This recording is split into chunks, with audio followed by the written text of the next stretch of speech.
दीपावली के बाद आप सबका स्वागत है। और मुझे पता है कि आज क्लास का टाइम थोड़ा लेट हो गया है। आप सोचोगे सर लेट आए हो, नहीं भाई, मैं बिल्कुल फिक्स टाइम पर ही था, लेकिन किसी कारण से टेक्निकल टीम, देखो दीपावली बाद वो भी टेक्निकल टीम आई है, तो आधे लोग आ पाए हैं किसी कारण से, इसलिए थोड़ा सा उसको प्रॉब्लम हो गई, तो उसको सेट करने में टाइम लग गया दोस्तों। तो मैंने आपको, अगर मैं बात करूं, सबने आपने दीपावली को अच्छी तरीके से मनाया होगा, ये मैं आशा करता हूं, ठीक है। और आपके दिल से अगर मैं कहूं तो आपके जीवन में हमेशा खुशी रहे, मैं यही कामना आपके लिए कर सकता हूं, ठीक है। लेकिन अगली बात, अब काम की बात पे आते हैं, एग्जाम की। दोस्तों,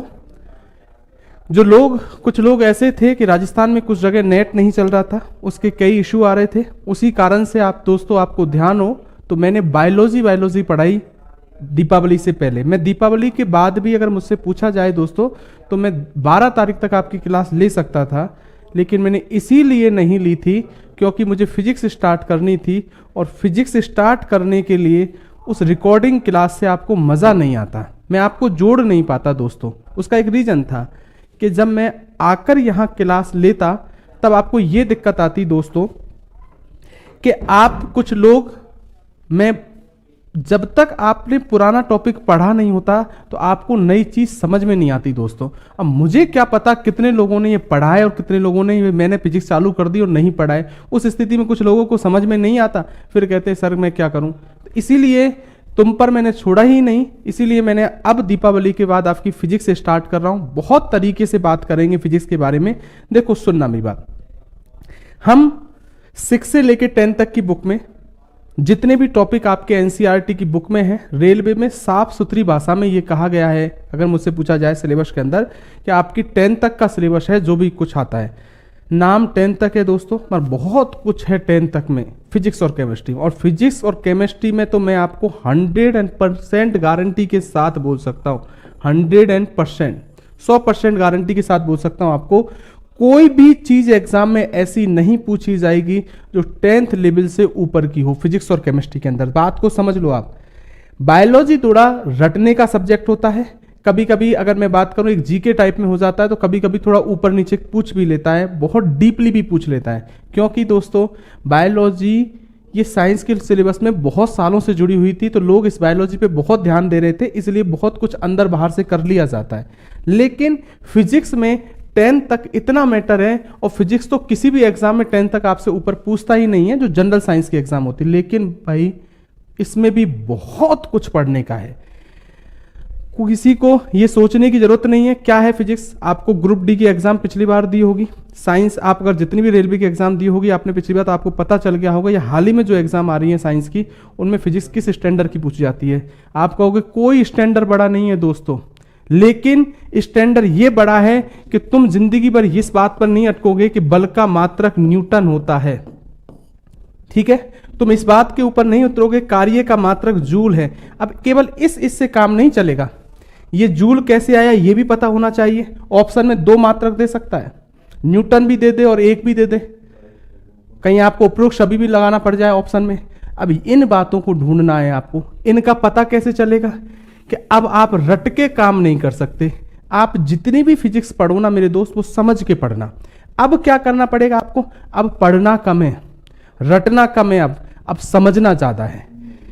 3 चीजें फिजिक्स में याद रखनी होगी। कैसे पूछेगा आपसे एग्जाम में, इसके कैसे न्यूमेरिकल बन सकते हैं, मैं आपको बिल्कुल बात करूंगा। बहुत सीधे न्यूमेरिकल बनते हैं, लेकिन तुम्हारा क्या होता है, तुम ऐसे पढ़ते हो एग्जाम में, ये न्यूमेरिकल नहीं, छोड़ो दूसरे पे आ जाओ, हट जाओ। क्यों? अरे कोई बहुत टाइट आ रहा है उसको छोड़ो ना, सीधा आ रहा है उसको क्या दिक्कत है। और 90% तो सीधे ही आते हैं उसमें न्यूमेरिकल, 1-2 आ जाता है, नहीं हो रहे कोई टेंशन नहीं। तुमसे मैं क्या कह रहा हूं, नहीं हो रहे हैं उनकी टेंशन मत करो, टेंशन करो जो हो सकते थे वो क्यों नहीं करे, उनसे रुकोगे तुम। अरे एग्जाम में 50 तरह के स्टूडेंट नहीं, सबका लेवल एक जैसा है साइंस में, बार बार कह रहा हूं आपसे। आपको जो आपकी एनसीईआरटी की बुक में जो न्यूमेरिकल है, जैसे न्यूमेरिकल आपको एग्जाम में आ सकते हैं वो तो कम के पढ़ो। लेंस की शक्ति या क्षमता के बहुत न्यूमेरिकल आते हैं एग्जाम में। आरआरबी जेईई का पिछला पेपर उठा के देखो, और जिन लोगों को मैंने साइंस पढ़ा दी उसमें पूछ लो, बार बार कहता था मैंने इनमें से पूछेगा आपसे एग्जाम में। वो देख लो उठा के आपसे एग्जाम में।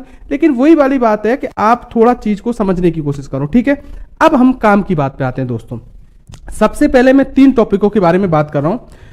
अगर मैं एनसीईआरटी के हिसाब से बात कर रहा हूं, क्योंकि एनसीईआरटी के हिसाब से बात करूं 3 टॉपिक बड़े टॉपिक आते हैं। मैं शुरू से टॉपिक चालू नहीं कर रहा हूं फिजिक्स का, मैं चालू कर रहा हूं बड़े टॉपिकों से, ठीक है। कौन सा? 10th क्लास की बुक में एक चैप्टर आता है, आप सबको पता है, प्रकाश। सबको पता है। अगर मैं बात करूं लाइट, सबको पता है। ये 10th क्लास की बुक का चैप्टर है, हर एग्जाम में पूछा जाता है। 101% एग्जाम का क्वेश्चन आता है, किसी भी एग्जाम में। रेलवे में तो पूछेगा ही पूछेगा, और रेलवे में इस चैप्टर में कम से कम आपसे 2 क्वेश्चन पूछे जा सकते हैं। अब देखो, ये किस्मत है, एक भी नहीं आए, 2 आ जाए या 1 आ जाए। अब मुझसे ये मत करो, जबरदस्ती नहीं बोलूंगा 100% 100% नहीं, कोई 100% नहीं है। एग्जाम में किसके पेपर में क्या आ जाए, लेकिन आ सकता है ना, आ सकता है तो पढ़ना है, बस ये ध्यान रखो। लेकिन मैं ये कहूंगा ये बहुत इंपॉर्टेंट है, बहुत ज्यादा चांसेज है इसमें से 2 क्वेश्चन आपसे पूछ लिए जाए। इसलिए बोल रहा हूं 2, क्योंकि टॉपिक बहुत बड़ा है।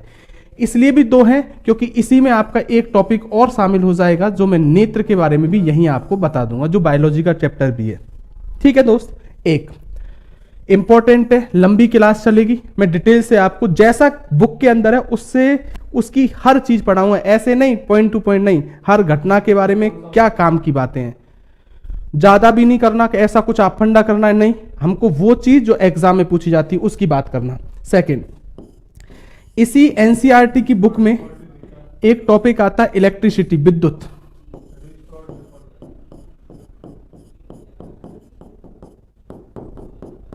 आता है दोस्तों, ये भी एक लंबा टॉपिक है, बड़ा है, जिसके बारे में अपन बात करेंगे।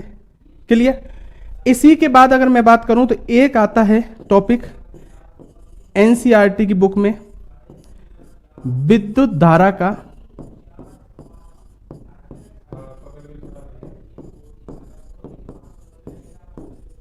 चुंबकीय प्रभाव।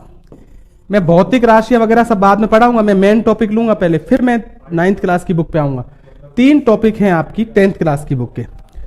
ये ऐसे टॉपिक है, मुझसे पूछा जाए सिलेबस के हिसाब से पढ़ोगे, आप ध्यान रखना 100% आपसे एग्जाम में पूछेंगे। प्रकाश आप जानते ही हो, जिसमें दर्पण आएगा, लेंस आएगा, नेत्र आएगा, अपवर्तन आएगा, परावर्तन आएगा, प्रकीर्णन आएगा, व्यतिकरण आएगा, विवर्तन आएगा, ठीक है। सबके बारे में बात करेंगे दोस्त, कैसे प्रतिबिंब बनते हैं, कैसे क्वेश्चन सवाल आ सकते हैं इसमें से, सबके बारे में बात करेंगे। विद्युत, इलेक्ट्रिसिटी, जो सिलेबस में उन टॉपिकों की बात, विद्युत, इलेक्ट्रिसिटी, चार्ज पढ़ोगे, आवेश, विद्युत धारा पढ़ोगे, थोड़ा समझ लो जिससे थोड़ा दिमाग में रहेगा आपके, है ना। फिर मैं एक एक टॉपिक की बात कर रहा हूं, किसी को कोई दिक्कत तो नहीं है? एक दूसरे कमेंट देख लूं मैं। ये मत करो, टेंशन मत करो यार, सब कुछ इंपॉर्टेंट है, फिजिक्स बहुत इंपॉर्टेंट है दोस्तों। केमिस्ट्री चालू करो, केमिस्ट्री की चिंता मत करो, केमिस्ट्री आराम से हो जाएगी। ये बहुत कुछ समझने की है, घबराओ मत, तुम्हारा फायदा करके ही चालू कर रहा हूं। कुछ मेरे ऊपर विश्वास करोगे तो काम रहोगे। मैं इस टीचर की तरह नहीं पढ़ा रहा, एक तरह से मुझसे पूछी जाए ना, मैं तुमको अपना समझ के पढ़ा रहा हूं, अब उस हिसाब से पढ़ लो, बस ये समझ लो, ठीक है। क्योंकि अभी ये पूछने लगूंगा ना कौन केमिस्ट्री, तो आधे केमिस्ट्री कहेंगे आधे फिजिक्स कहेंगे, तो टेंशन मत करो इस बात की। विद्युत, विद्युत धारा है, आवेश है, विभवांतर है, पोटेंशियल डिफरेंस है, ठीक है। ओम का नियम पढ़ोगे, श्रेणी क्रम, समांतर क्रम संयोजन बहुत पूछे जाते हैं दोस्तों एग्जाम के अंदर, ठीक है। अगर मुझसे पूछा जाए ट्यूबलाइट है, बल्ब है, सबके बारे में अपन बात करेंगे, कैसे कैसे एग्जाम में कुछ, यहां से एक सवाल भी निश्चित यहां से भी पूछ सकता हूं, यहां से भी सवाल पूछता है। फिर है विद्युत धारा का चुंबकीय प्रभाव, इसमें चुंबक के बारे में बात करेंगे, ठीक है। इसी में फैराडे के नियम आएंगे, इसी में विद्युत धारा का चुंबकीय प्रभाव आएगा, इसी में मोटर और जनित्र आएगी। आपको ध्यान हो, जनरेटर, डायनेमो और ट्रांसफार्मर, इन तीनों में से एग्जाम में एक क्वेश्चन निश्चित आता है, ठीक है। सबके बारे में इस टॉपिक, अभी मैं थोड़ा अगर मैं बात करूं तो चुंबकीय प्रेरण आएगा, सबके बारे में बात करेंगे। तो अभी 9th क्लास की बाद में बात करेंगे, जिसमें ध्वनि आती है, गुरुत्वाकर्षण बल आते हैं, उनके बारे में बाद में, क्योंकि सिलेबस के टाइम को अपन बर्बाद ना करके अपन पहले टॉपिक पर आते हैं, और जिसके बारे में अपन डिटेल से बात करेंगे दोस्तों, उस टॉपिक का नाम है प्रकाश, ठीक है।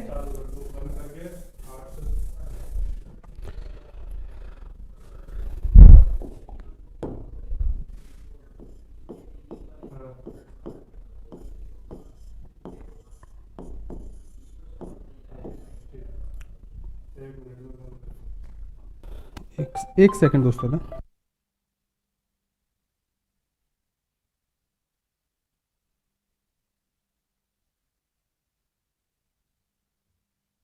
हाँ भाई, अगर इस प्रकाश की बात करूं मेरे दोस्तों, तो प्रकाश के बारे में आप क्लियर रूप से याद रखना क्या होता है क्या नहीं होता। केवल मैं दो तीन बातें आपको नॉर्मल जानकारी दे रहा हूं, वो सुन लेना, फिर हम टॉपिक टू टॉपिक जो आपके एनसीईआरटी की बुक के हिसाब से पढ़ेंगे, जो टॉपिक है उनके बारे में बात करेंगे, ठीक है ना। अपन ऐसे नहीं पढ़ेंगे प्रकाश लिया कोई क्वेश्चन वहां से पकड़ा, नहीं, जैसे बायोलॉजी पढ़ी है वैसे ही फिजिक्स पढ़ेंगे और काम की बातें निकालेंगे। बात को सुनना, प्रकाश के बारे में सबसे पहला पॉइंट मैं आपको बता दूं कि किसी भी वस्तु के दिखाई देने का कारण होता है, आपको कोई भी वस्तु दिख रही है ना मेरे दोस्तों, उसका कारण क्या है? प्रकाश है। और वो कैसे प्रकाश में दिखती है, मेरी बात तो क्लियर याद रखना। उस प्रकाश को अगर मैं बात करूं तो वो होता है दृश्य प्रकाश। दृश्य प्रकाश का मतलब क्या होता है? विजुअल लाइट होती है, जिसे दृश्य तरंगे भी कहते हैं। उसी तरंगों में आपको कोई भी वस्तु दिखाई देती है और उसकी जो तरंग दैर्घ्य होती है, अगर मुझसे पूछा जाए, वो 450 नैनोमीटर से लगभग 450, क्या ले लो, एक सेकंड रुक जाओ, 400 नैनोमीटर से 750 नैनोमीटर। क्लियर? या आपसे अगर मुझसे पूछा जाए, एंगस्ट्रॉम में पूछ लिया जाए, तो लगभग आप तो ये कर लो, एक काम कर लो, 4000 एंगस्ट्रॉम से तरंग दैर्घ्य की बात करूं, लगभग 7800 या 7500 भी ले सकते थे एंगस्ट्रॉम, दोनों में दे दिया। कभी कभी नैनोमीटर में पूछ ले तो ये रेज याद रख लेना, और कभी इसमें पूछ ले तो एंगस्ट्रॉम में, तो ध्यान रखना। नैनोमीटर बराबर होता है 10 की 1 नैनोमीटर में 10 की पावर -9 मीटर होते हैं, और एक एंगस्ट्रॉम के अंदर 10 की पावर, एक एंगस्ट्रॉम बराबर होता है 10 की पावर -10 मीटर, ठीक है। लेकिन बात की बात सुनो आपकी, आप तो मेरे दोस्त अभी इतना याद रख लेना कि किसी भी वस्तु के दिखाई देने का कारण क्या है? प्रकाश। क्या याद रखना? वो याद रखना।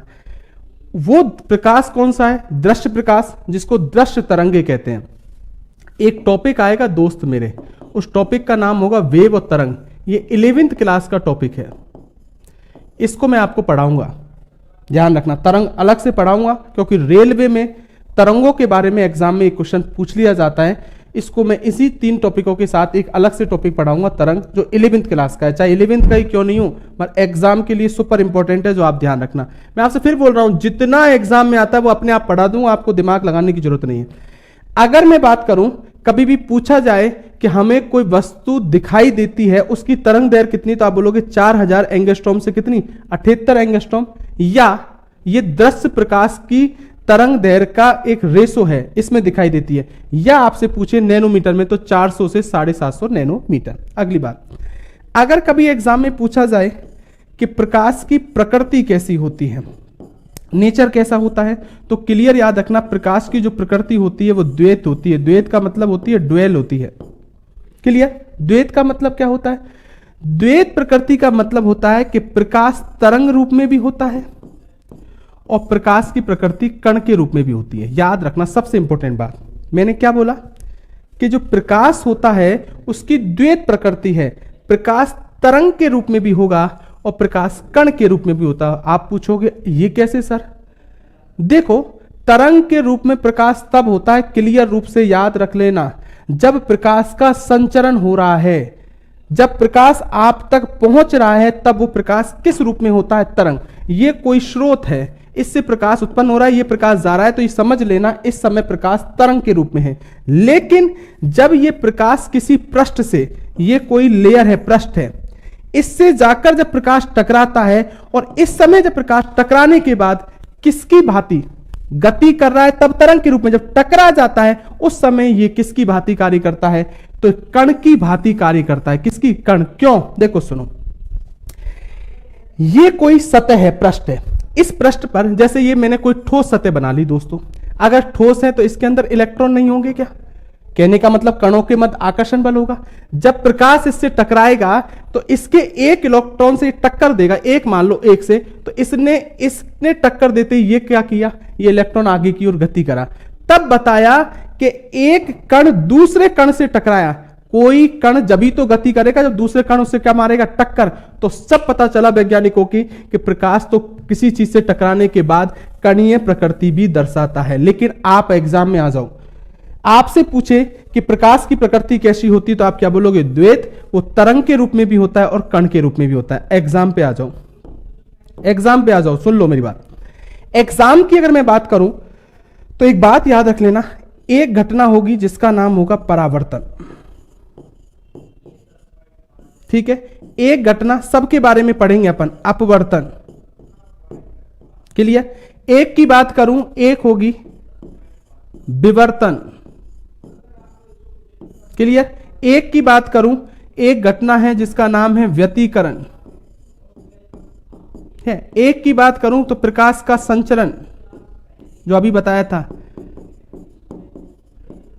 ठीक है, इन सब घटनाओं के अंदर चाहे परावर्तन हो, अपवर्तन हो, विवर्तन हो, व्यतिकरण हो, प्रकाश का संचरण हो, ये सब घटनाएं बताते हैं कि प्रकाश किसके रूप में होता है, तरंग के रूप में होता है। किसके रूप में, तरंग। फिर आप पूछोगे कौन सी घटना से, लेकिन पता चला कुछ घटनाएं ऐसी थी जैसे प्रकाश विद्युत प्रभाव, सुना होगा आइंस्टीन वाला प्रकाश विद्युत प्रभाव। क्लियर। दूसरा सुन लो, एक अगर मैं बात करूं क्वांटम सिद्धांत,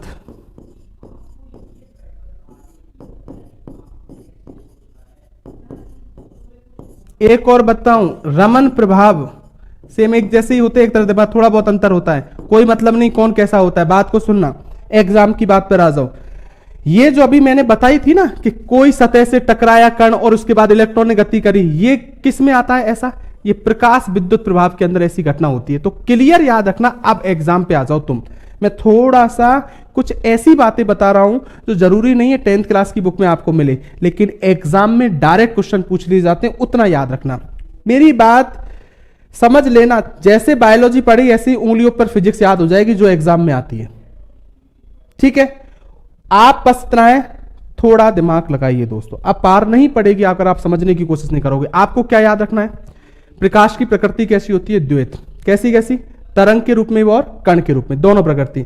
अगर आपसे पूछा जाए कि इनमें से कौन सी घटना है जो प्रकाश की कण प्रवृत्ति को सिद्ध करता है, तो कौन कौन सी है, प्रकाश विद्युत प्रभाव, क्वांटम सिद्धांत और रमन प्रभाव। जबकि तरंग प्रकृति को कौन करता है, परावर्तन, अपवर्तन, विवर्तन, व्यतिकरण, प्रकाश का संचरण। ये सब प्रकाश की तरंग प्रवृत्ति को प्रदर्शित करती है। ठीक है, तो तरंग के लिए ये याद रखना, कण के लिए ये याद रखोगे। ठीक है ना दोस्तों, ये आपको क्लियर रूप से आपको एग्जाम में पता होना चाहिए और एग्जाम के बारे में ध्यान रखना सीखें। ठीक है, अब मैं कुछ वैज्ञानिकों के नाम और बता देता हूं आपको इसके साथ, देखो सुनो। नेक्स्ट, अगर कभी भी दोस्तों आपसे डायरेक्ट पूछा जाए, मेरी बात को एग्जाम की दृष्टि से सुनना, याद रखना, क्योंकि कभी कभी 2-3 फिजिक्स में वैज्ञानिकों के नाम आ जाते हैं। कभी भी पूछे कि प्रकाश का कणिका सिद्धांत,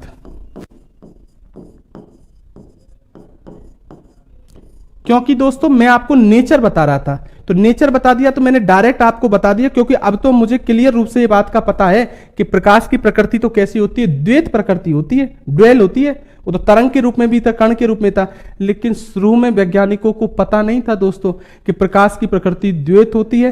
कुछ वैज्ञानिक ऐसे थे जो ये कह रहे थे कि प्रकाश कण प्रकृति का होता है, और कुछ वैज्ञानिक ऐसे थे जो प्रकाश के कह रहे थे कि तरंग की प्रकृति का होता है। बाद में एक वैज्ञानिक आया, उसने ये बात कही थी कि प्रकाश कौन सी प्रकृति का होता है, द्वैत प्रकृति का। अब सुनो, सबसे पहले कभी पूछे कि प्रकाश का कणिका सिद्धांत किस वैज्ञानिक ने दिया, तो क्लियर याद रखोगे दोस्तों, आप उस वैज्ञानिक का नाम याद रखोगे। एग्जाम में वैज्ञानिकों के नाम यहां से पूछ लिए जाते हैं, इसलिए मैं लिखवा रहा हूं, और वो बात की न्यूटन ने। मैं बहुत बार ध्यान रखना, मैं कॉन्सेप्ट वाइज चीजें ज्यादा पढ़ाने की कोशिश करता हूं। बहुत बार ये मैं ऑफलाइन चीज बैच में नहीं पढ़ाता हूं, क्योंकि रटने वाली चीज मानता हूं मैं, इनको तुम रट सकते हो, लेकिन मैं अब ऑफलाइन वाले बैच या ऑनलाइन बैच सबको एक लेके चल रहा हूं एग्जाम की दृष्टि से, कि हम कुछ नई चीजें भी ग्रहण करने की कोशिश करें, और ज्यादातर चीजें मैं अपने ऊपर ही ले रहा हूं कि तुम्हारे ऊपर कम चीजें छोड़ रहा हूं कि तुमको कम से कम पढ़ना पड़े। मैं ज्यादा से ज्यादा 99% यही काम कराने की कोशिश कर रहा हूं, इसलिए मैं इन बातों को भी आपको लिखा रहा हूं। ठीक है, तो कभी भी पूछे कि प्रकाश का कणिका सिद्धांत किस वैज्ञानिक ने दिया तो क्या बोलोगे? न्यूटन। इसने बताया था सबसे पहले कि प्रकाश कण के रूप में होता है। ठीक है, अगली बात सुनो। नेक्स्ट सेकंड की बात करूं तो अगला था, वो था प्रकाश का तरंग सिद्धांत।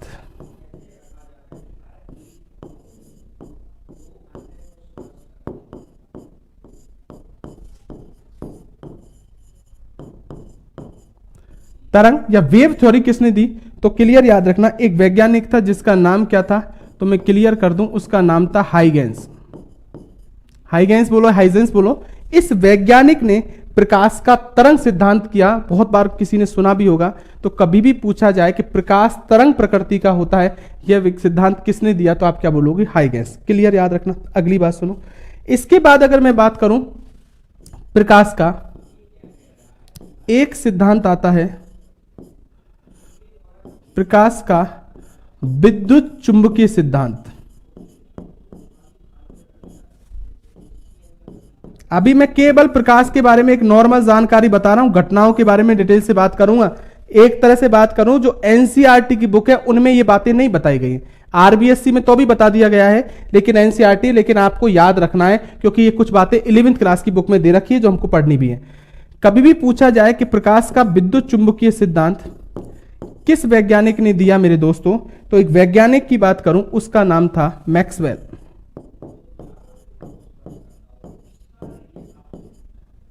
इसने क्या बताया विद्युत चुंबकीय सिद्धांत? इसी ने, अगर मुझे बात करूं, इस वैज्ञानिक ने एक बात बताई थी कि प्रकाश है वो निर्वात में गति कर सकता है।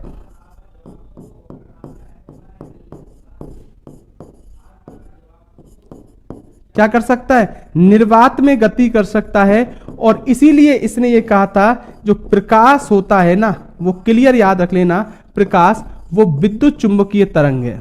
मैं सब पढ़ाऊंगा क्या होती है विद्युत चुंबकीय तरंगे, एक एक चीज के बारे में बात करूंगा, लेकिन अभी आप सुन लो क्या बात है। सुनना मेरी बात। देखो मेरे दोस्त क्या बोल रहा है, इस वैज्ञानिक ने एक बात कही विद्युत चुंबकीय सिद्धांत के अंदर कि इसने कहा था कि प्रकाश जो तरंगे है वो कैसी तरंगे है? विद्युत चुंबकीय तरंगे। सबको पता होगा इलेक्ट्रोमैग्नेटिक वेव है। क्या मतलब है?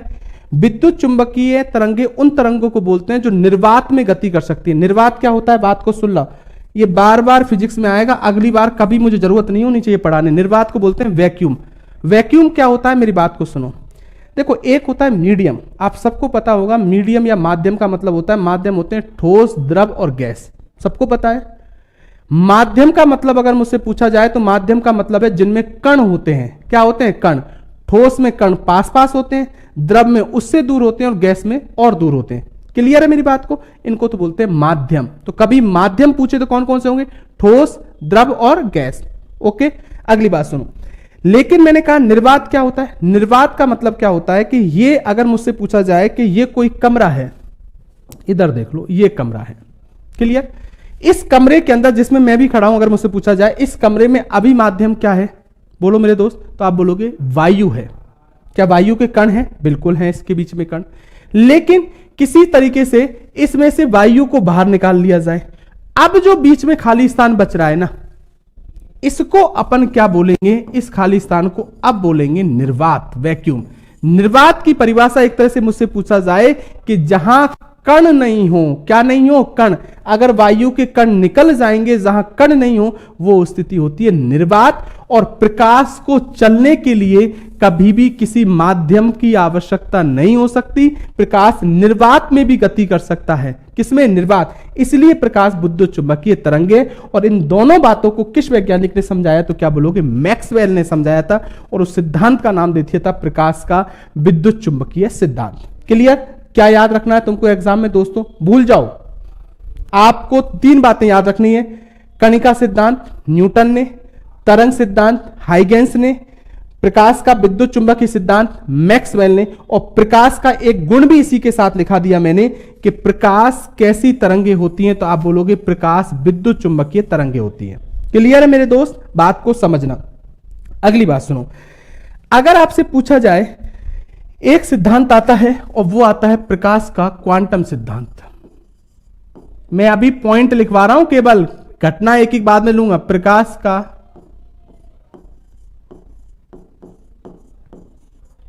क्वांटम सिद्धांत, क्वांटम थ्योरी।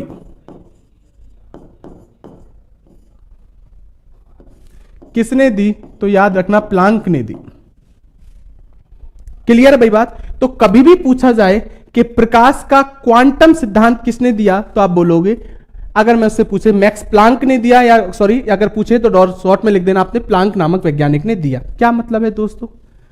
अगर मुझसे पूछा जाए कि इसने यह बताया कि जो विकिरण होते हैं उनका अवशोषण हो, विकिरण मतलब प्रकाश के जो विकिरण है उनका अवशोषण हो या उत्सर्जन होता है, वो ऊर्जा की निश्चित मात्रा में छोटे छोटे पैकेटों या बंडलों के रूप में होता है। छोटे छोटे क्या होता है? बंडलों के या पैकेट के रूप में होता है। क्लियर है भाई बात? और अगर मैं मुझे बात करूं, इस बात को किस सिद्धांत के अनुसार कहा गया? क्वांटम सिद्धांत के अनुसार कहा गया। ठीक है, और उन्हीं ऊर्जा के छोटे छोटे पैकेटों को इसने क्या नाम दिया? तो उनको नाम दिया था फोटोन। क्या दिया था? फोटोन। बहुत इंपॉर्टेंट बात है दोस्तों, बात को सुनना। मैंने क्या कहा कि प्लांक ने एक बात कही कि किसी, अगर बात करूं, उसने कहा विकिरणों का जब अवशोषण होता है या उत्सर्जन होता है, ठीक है, तो ऊर्जा के छोटे छोटे पैकेटों के रूप में होता है, निश्चित मात्रा में ऊर्जा के पैकेटों के रूप में होता है। उन पैकेटों को, बंडलों को क्या नाम दिया?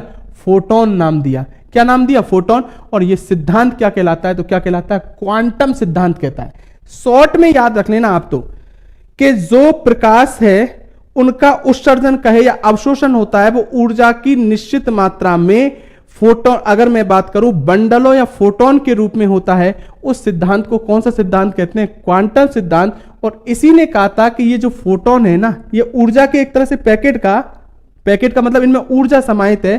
तो इसने एक बात कही थी, यदि इन फोटोन की आवृत्ति जानते हो? फ्रीक्वेंसी क्या हो? न्यू हो। ये न्यू है, ठीक है। अगर मैं बात करूं आवृत्ति न्यू हो, तो फोटोन की ऊर्जा क्या होगी?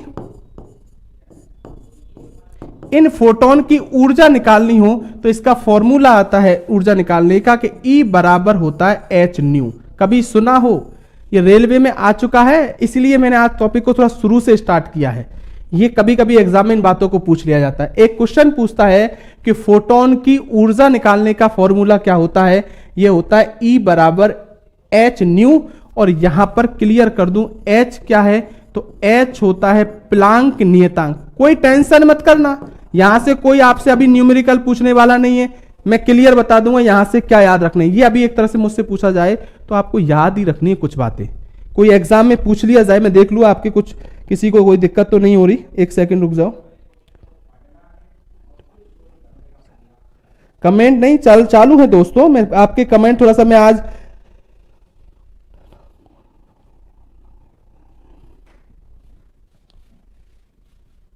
ओके सर डीपी में क्या आएगा साइन में?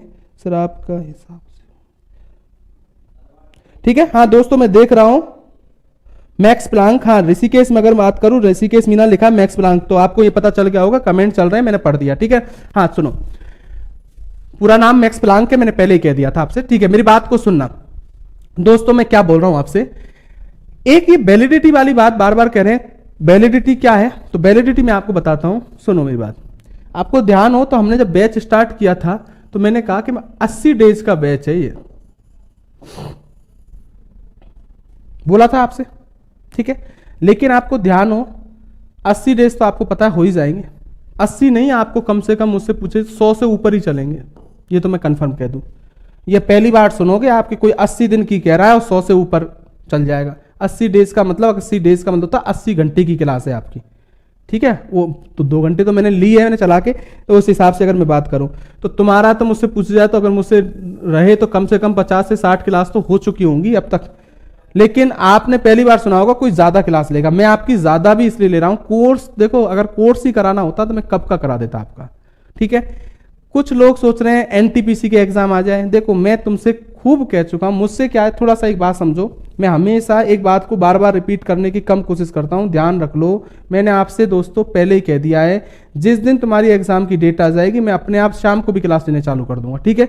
आपका एग्जाम से बहुत दिन पहले कोर्स करा दूंगा, ठीक है, और कोर्स तो आपका आराम से हो जाएगा, वैसे ही हो रहा है। अगर मैं तो जब कह रहा हूं जब दिसंबर में एग्जाम हो जाए तुम्हारी, तो अभी टेंशन मत करो, मैं करा दूंगा आपका।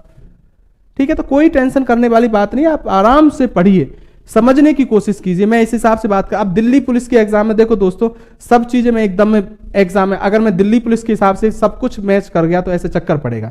लोगों का नुकसान नहीं करना, आप भी ऐसा करो, जितना हो सके जहां तक पहुंचो उतने समझने की कोशिश करो। ठीक है दोस्तों, तो ध्यान रखो, मैंने कहा कि प्रकाश का क्वांटम सिद्धांत किस वैज्ञानिक ने दिया? प्लांक ने दिया। पूरा लिख दूं, आप एक काम करो, नाम, किसी को दिक्कत हो, मैक्स प्लांक। ठीक है, अगली बात सुनो, मैंने कहा कि प्रकाश का जो विकिरण है, अगर मैं बात करूं, या उनका अवशोषण हो या उत्सर्जन हो, ऊर्जा की निश्चित मात्रा में बंडलों के रूप में या फोटोन के रूप में होता है। यह कौन सा सिद्धांत कहलाया? क्वांटम सिद्धांत कहलाया। और अगर मैं कहूं ये जो फोटोन है या बंडल है, उनकी आवृत्ति न्यू हो, अलग से पढ़ाऊंगा, आवृत्ति वगैरह सब कुछ आएगा ना, अभी मेरी बात को सुनना, आवृत्ति न्यू हो तो इस फोटोन की ऊर्जा निकालनी हो तो क्या फॉर्मूला होगा? तो आप बोलोगे E बराबर एच न्यू। मैंने कहा H क्या है यहां पर? प्लांक नियतांक, और इस नियतांक का मान फिक्स होता है H का कितना? 6.62 इंटू 10⁻⁻34 जूल इंटू सेकेंड। सुनना मेरी बात, कितना भी कहीं से भी टॉपिक चालू कर लूं, कुछ चीजें ऐसी आएंगी जो आपको अलग से मिलेंगी, आप उन चीजों को अपने आप, जहां जहां जूल आएगा वो अपने आप हर चीज समझ में आएगी आपको। ठीक है, अभी आप मैं क्या कह रहा हूं वो सुनना। तुमको एग्जाम में 100% याद रखना, पूछता भी आपसे कि प्लांक नियतांक का मान कितना होता है। ये फिक्स है, कांस्टेंट है मान, और कितना होता है? 6.62 इंटू 10⁻⁻34 जूल इंटू सेकेंड। याद करना है, रटना है, एग्जाम में पूछ लिया जाएगा प्लांक नियतांक। न्यू क्या है तो आपको बता दिया मैंने क्लियर, न्यू क्या है? आवृत्ति। लेकिन न्यू निकालने का एक तरीका है, न्यू बराबर C/λ भी होता है, एक फॉर्मूला ये भी रखोगे। और C क्या है यहां पर, तो मैं क्लियर कर दूं, यहां पर C होता है, ये प्रकाश का वेग है। प्रकाश का क्या है? वेग। और लैम्डा किसी को पता हो तो इसको बोलते हैं तरंग दैर्घ्य, वेवलेंथ। ये तो वेलोसिटी ऑफ लाइट है C, और वेवलेंथ क्या है? लैम्डा बोलते हैं। देखो मैं सुन लो, जिसको नहीं पता हो, इस सिंबल को लैम्डा बोलते हैं, उल्टा बाई हो गया एक तरह से, लैम्डा बोलते हैं ना। चलो क्लियर है मेरी बात? अब मेरी बात को सुन लेना थोड़ा सा, मेरी बात को। मैंने कहा कि कभी आपको आवृत्ति दे दे कोई दिक्कत नहीं है, लेकिन कभी कभी आवृत्ति नहीं दे तो आपको वेवलेंथ दे दे, तरंग दैर्घ्य, तो आप क्या निकाल सकते हो? आवृत्ति आप लिखोगे न्यू बराबर होता है C/λ होता है। C/ क्या होता है? लैम्डा। और लैम्डा क्या है? या तरंग दैर्घ्य, वेवलेंथ। तरंग दैर्घ्य का मतलब होता है दूरी से। दूरी कैसे? मैं आपको बताता हूं। ये प्रकाश है वो इस तरीके से चलता है, श्रृंग, गर्त, श्रृंग, एक बार उच्चतम बिंदु श्रृंग, एक बार निम्नतम बिंदु गर्त, फिर श्रृंग और गर्त। तो दो क्रमागत श्रृंग, ये ऊपर के श्रृंग, या नीचे की अगर मैं बात करूं, इस तरीके से बात करूं, तो दो क्रमागत गर्त, इनके बीच की दूरी होती है, इसको बोलते हैं लैम्डा। क्या बोलते हैं? लैम्डा। इसका मतलब जो तरंग दैर्घ्य है ना, आप तो शॉर्ट में अभी इतना समझ लो कि तरंग दैर्घ्य का मतलब होता है दूरी से। किससे होता है? दूरी। मैं आगे इसकी परिभाषा भी लिखवाऊंगा, एग्जाम में आपसे पूछ ली जाती है, लेकिन अभी ये समझ लो आप शॉर्ट में जितनी बात कर रहा हूं कि तरंग दैर्घ्य का मतलब किससे होता है, तो आप बोलोगे दूरी से। अब मेरी बात को सुनो, मैंने कहा निकालने का फॉर्मूला क्या है कि न्यू बराबर क्या लिख सकते हो आप? C/λ होता है। C क्या होता है? प्रकाश का वेग। अब सुनो, ये बात याद रखो कि हमेशा प्रकाश का वेग जो डायरेक्ट पूछता है वो प्रकाश का वेग होता है निर्वात में, और ये इसका मान फिक्स होता है हमेशा 3 इंटू 10⁸ मीटर प्रति सेकेंड। तो एक गुण भी हो गया प्रकाश का कि प्रकाश का जो सर्वाधिक वेग होता है वो निर्वात में, और प्रकाश के वेग का मान क्या होता है? 3 इंटू 10⁸ फिक्स है। निर्वात में प्रकाश का वेग कितना होता है? 3 इंटू 10⁸ मीटर प्रति सेकेंड। रेलवे में हजारों बार पूछा गया है। मैं जब प्रकाश पढ़ाऊंगा तो बहुत बार इस बातों को बात करूंगा मैं इनके बारे में कि इसका इतना होता है, ये ध्यान रखना। अब मुझे ये बताओ, H का मान फिक्स है सवाल के अंदर 6.62 इंटू 10⁻⁻34। न्यू आवृत्ति की बात करूं तो यहां भी C का मान फिक्स है। प्रकाश का वेग हमेशा आपको दे या नहीं दे, अगर आप कोई तरंग दैर्घ्य दे दे तो आप क्या E नहीं निकाल सकते हो, और डायरेक्ट आवृत्ति दे दे तो भी आप क्या निकाल सकते हो? E निकाल सकते हो, उन फोटोन की ऊर्जा। मैं फिर बोल रहा हूं, बहुत कोई चांसेस नहीं है कि आपको इस जगह से सवाल पूछा जाए। आपको एग्जाम में क्या याद रखना है, मुझे क्या बताना था वो सुनना है। इंपॉर्टेंट बात, पहला क्वेश्चन आपको इसमें इतना सा याद रखना है कि प्रकाश का क्वांटम सिद्धांत किस वैज्ञानिक ने दिया मेरे दोस्त, तो आप क्लियर रूप से याद रखोगे उस वैज्ञानिक का नाम था मैक्स प्लांक। एग्जाम पे आ जाओ दोस्तों, फिजिक्स को ऐसे घबराओ मत, मैं समझाऊंगा बहुत सी चीजें मगर आपको घबराना नहीं, आपको मैं बोल रहा हूं वो सुनो। क्वांटम सिद्धांत मैक्स प्लांक। सेकंड पॉइंट, अगर पूछे कि फोटोन की ऊर्जा निकालने का फॉर्मूला क्या है तो आप बोलोगे E बराबर एच न्यू होता है। E बराबर क्या होता है, एच न्यू। एच क्या है यहां पर, प्लांक नियतांक। कभी भी एग्जाम में पूछ लिया जाए कि प्लांक नियतांक का मान कितना होता है, 100% याद रखना, 6.62 इंटू 10 की पावर -34 जूल इंटू सेकेंड।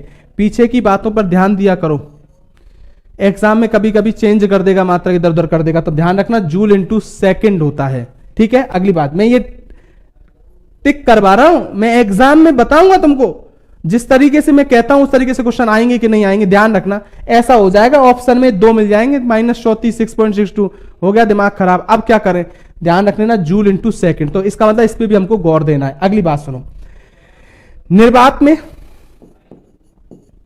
मैं लिख दूं ऊपर भी, निर्वात में प्रकाश का वेग आपसे पूछा जाए तो हमेशा याद रख लेना सर्वाधिक वेग प्रकाश का निर्वात में होता है। मैं लिखवा दूंगा अभी, तो आप कितना होता है, तो 3 इंटू 10 की पावर 8 मीटर प्रति सेकेंड। तो आवृत्ति निकालने का एक फॉर्मूला ये भी होता है C/λ, इसको भी आपको पता होना चाहिए। क्लियर, अभी आपको रटना है, मैं खुद कह रहा हूं, ठीक है, हर चीज क्लियर होगी लेकिन ये चीजें आपको याद ही रखनी है। तो आप अभी याद रख लेना सिद्धांत मैक्स प्लांक, फोटोन की ऊर्जा निकालने का फॉर्मूला E बराबर एच न्यू, और 2 मान याद रख लेना, एक तो प्लांक नियतांक का, और निर्वात में प्रकाश का वेग कितना होता है, 3 इंटू 10 की पावर 8 मीटर प्रति सेकंड। बहुत आएगा एग्जाम में दोस्तों, ध्यान रख लेनी बात ही बात है, याद रख लेना। अगली बात सुनो, एग्जाम की बात करो। एग्जाम में अगर मैं बात करूं दोस्तों तो एक आता है, वो आता है लास्ट एंड फाइनल। इसी जो क्वांटम सिद्धांत है, इस क्वांटम सिद्धांत के आधार पर अगर मैं बात करूं तो एक वैज्ञानिक, अगर मैं बात करूं, उसने क्वांटम सिद्धांत पर आधार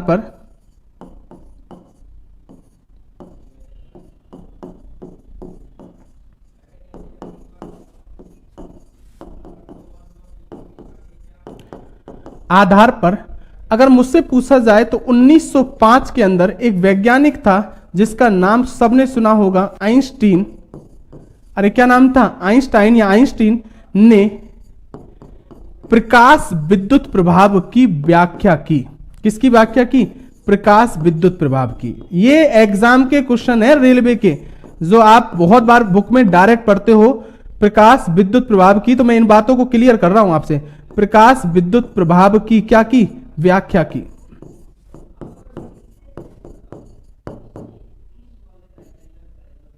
व्याख्या की, क्लियर है दोस्तों। तो कभी भी पूछा जाए कि प्रकाश विद्युत प्रभाव की व्याख्या किस वैज्ञानिक ने की, तो यहां से एक लाइन को पकड़ना है, आप बोलोगे आइंस्टीन। क्या की, और इसी फॉर्मूले से अगर मुझसे पूछा जाए, इसी से की थी कि E बराबर क्या होता है, एच न्यू। इसने भी क्या बताई थी, ऊर्जा। तो 2 जगह बता देना आप फॉर्मूला, E बराबर एच न्यू, क्वांटम सिद्धांत में भी और प्रकाश विद्युत प्रभाव में भी। तो कभी भी पूछा जाए कि प्रकाश विद्युत प्रभाव की व्याख्या किस सिद्धांत से की गई, क्वांटम सिद्धांत से की गई। किसने की, आइंस्टीन ने की। डेट कोई जरूरी नहीं है आपको याद रखना, ये मैंने आपको बता दी है। क्लियर है भाई बात। तो अब मेरे दोस्त इधर आ जाओ, आप कुछ नहीं पढ़ा है मेरे दोस्त, घबराने की जरूरत एक को भी नहीं है, और जबरदस्ती घबराओ तो मैं इसमें कुछ कर नहीं सकता। ठीक है, आपको अभी यहां शुरू से आ जाओ। आपको इतना याद रखना है कि 10 प्रकाश की तरंग दैर्घ्य नैनोमीटर में पूछे तो 400 से 750, और यहां पूछे तो 4000 से 78 एंगस्ट्रॉम। एंगस्ट्रॉम में तरंग दैर्घ्य का मात्रक होता है एंगस्ट्रॉम। आगे अपने आप आते जाएंगे, खूब समझते जाओगे। अगली बात, जितनी भी मैंने अभी तक बात बता दी कि प्रकाश कणिका सिद्धांत आ गया, तरंग सिद्धांत, लास्ट एंड फाइनल बात में ये पता चल गया था जो मैंने आपको शुरू में लिखवाई थी कि प्रकाश की प्रकृति कैसी होती है, द्वैत। और इस बात को किस वैज्ञानिक ने बताया, तो क्लियर याद रखना। उस वैज्ञानिक की बात करूं तो उस वैज्ञानिक का नाम था डी ब्रोगली। अरे डी क्या था, ब्रोगली। तो एक वैज्ञानिक का नाम भी याद रख लेना। तुमसे डायरेक्ट कोई पूछे, अब तो क्लियर हो चुका है, लास्ट एंड फाइनल ये पता चला कि प्रकाश की प्रकृति कैसी होती है, द्वैत। किसने बताई, डी ब्रोगली ने। तरंग से इनकी व्याख्या की गई और कण प्रकृति की व्याख्या इनसे पता चली। तो ये याद रखना, एग्जाम में ऐसे पूछेगा तरंग सिद्धांत की पुष्टि इनमें से कौन सा नियम नहीं करता है, ये नहीं करते हैं। कण सिद्धांत की कौन नहीं करता है? ये नहीं करते हैं। क्लियर? अगली बात, प्रकाश का कणिका सिद्धांत न्यूटन ने, तरंग सिद्धांत हाइगेंस ने, प्रकाश विद्युत चुंबकीय सिद्धांत किसने दिया? मैक्सवेल ने। क्लियर? जेम्स मैक्सवेल बोल देते हैं।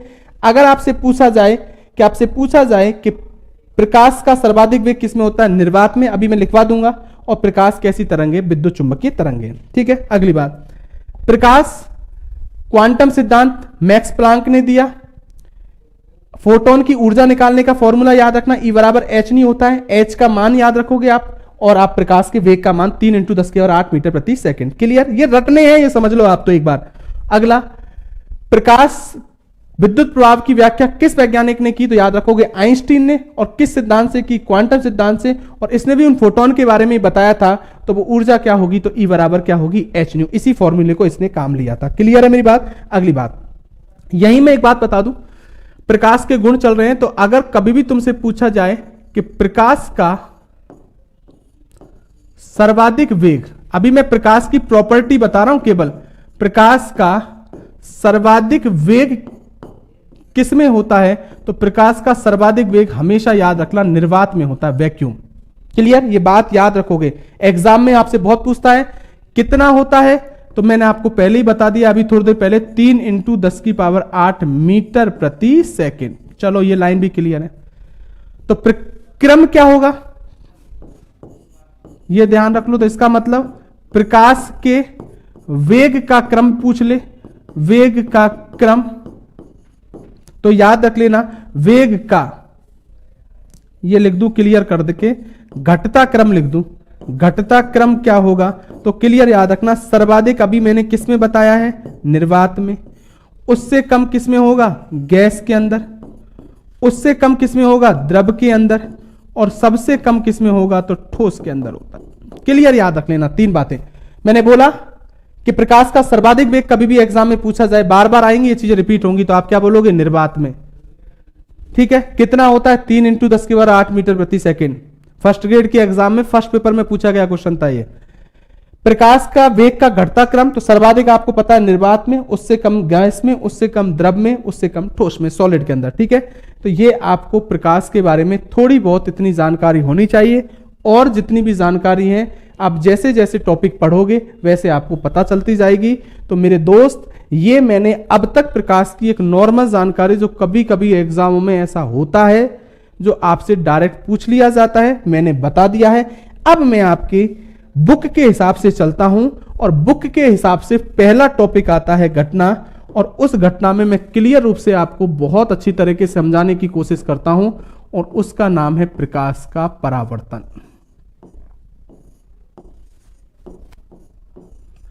समझने की कोशिश ज्यादा करो अब आप। ठीक है, अगर मैं बात करूं तो इसी को बोलते हैं रिफ्लेक्शन ऑफ लाइट। क्लियर है मेरे दोस्त? अब मैं आपसे एग्जाम की बात करता हूं, क्या होता है क्या नहीं होता है। ठीक है, अब आ जाओ आप। देखो दोस्त, परावर्तन क्या है या रिफ्लेक्शन क्या होता है, मेरी बात को सुनना। ये कोई पृष्ठ है, क्लियर? इस पृष्ठ पर कोई प्रकाश की किरण आई। ये कोई, मान लो अभी चिकना पृष्ठ ले रहा हूं मैं इसको, ठीक है? ये कोई चिकना पृष्ठ है, इस पर कोई प्रकाश की किरण आई, टकराई, और टकराने के बाद वापस उसी माध्यम में लौट गई।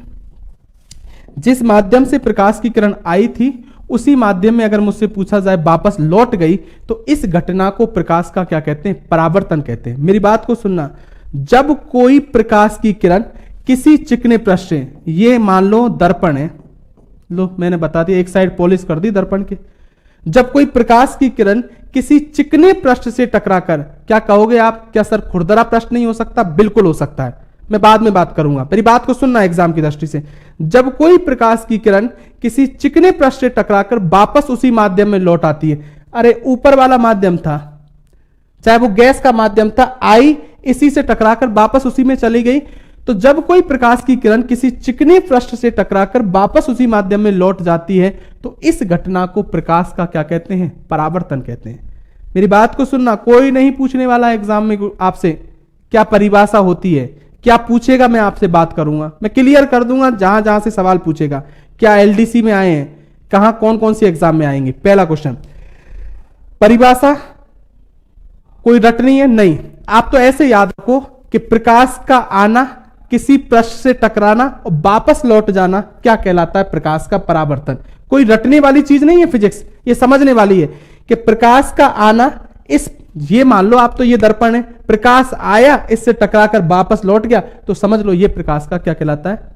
ठीक है, तो किसी अगर मुझसे पूछा जाए कि किसी चिकने पृष्ठ से प्रकाश का टकराकर,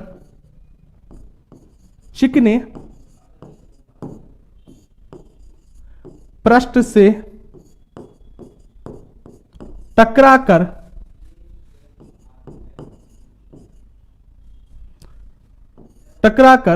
वापस उसी माध्यम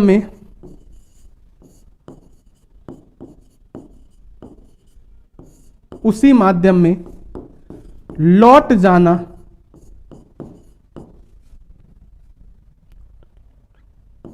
जाना परावर्तन कहलाता है। क्लियर, रिफ्लेक्शन कहलाता है।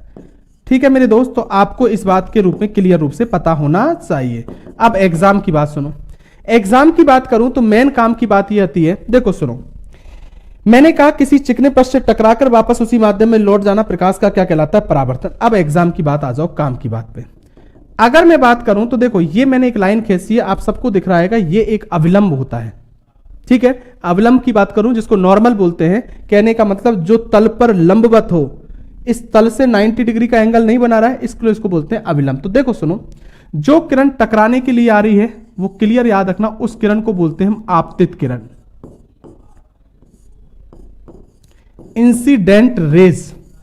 जो टकराने के बाद निकल रही है उस किरण को क्या बोलते हैं, रिफ्लेक्टेड रेज, परावर्तित किरण। और ये बीच में दिख रहा है, इसको क्या बोलते हैं, तो मेरे योद्ध क्लियर रूप से याद रखना, ये होता है अविलंब। क्लियर, तीन बातें हैं। जो किरण टकराने के लिए आ रही है उसको आपतित बोला है, जो टकराने के बाद निकल रही है वो परावर्तित हो गई, रिफ्लेक्टेड हो गई, और जो बीच का होता है ये नॉर्मल होता है, इसको बोलते हैं अविलंब, जो तल से 90 डिग्री का एंगल बनाता है। एग्जाम की बात, एग्जाम में अगर मुझसे पूछा जाए तो एग्जाम में मेरे दोस्तों आपसे जो क्वेश्चन पूछेगा वो आपसे पूछने वाला है, जहां से आपके एग्जाम में क्वेश्चन बनेंगे वो आपसे बनेंगे परावर्तन के नियम।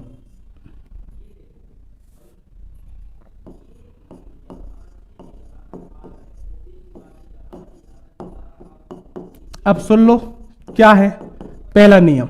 फर्स्ट, पहला नियम परावर्तन का क्या है, तो पहला नियम क्या है कि आपतित किरण, अभी मैंने बताया था कौन सी किरण, आपतित किरण। दूसरा परावर्तित किरण,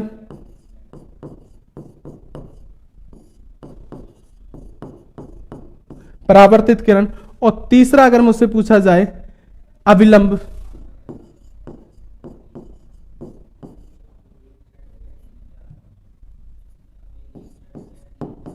अविलंब। तीनों एक ही तल में होते हैं।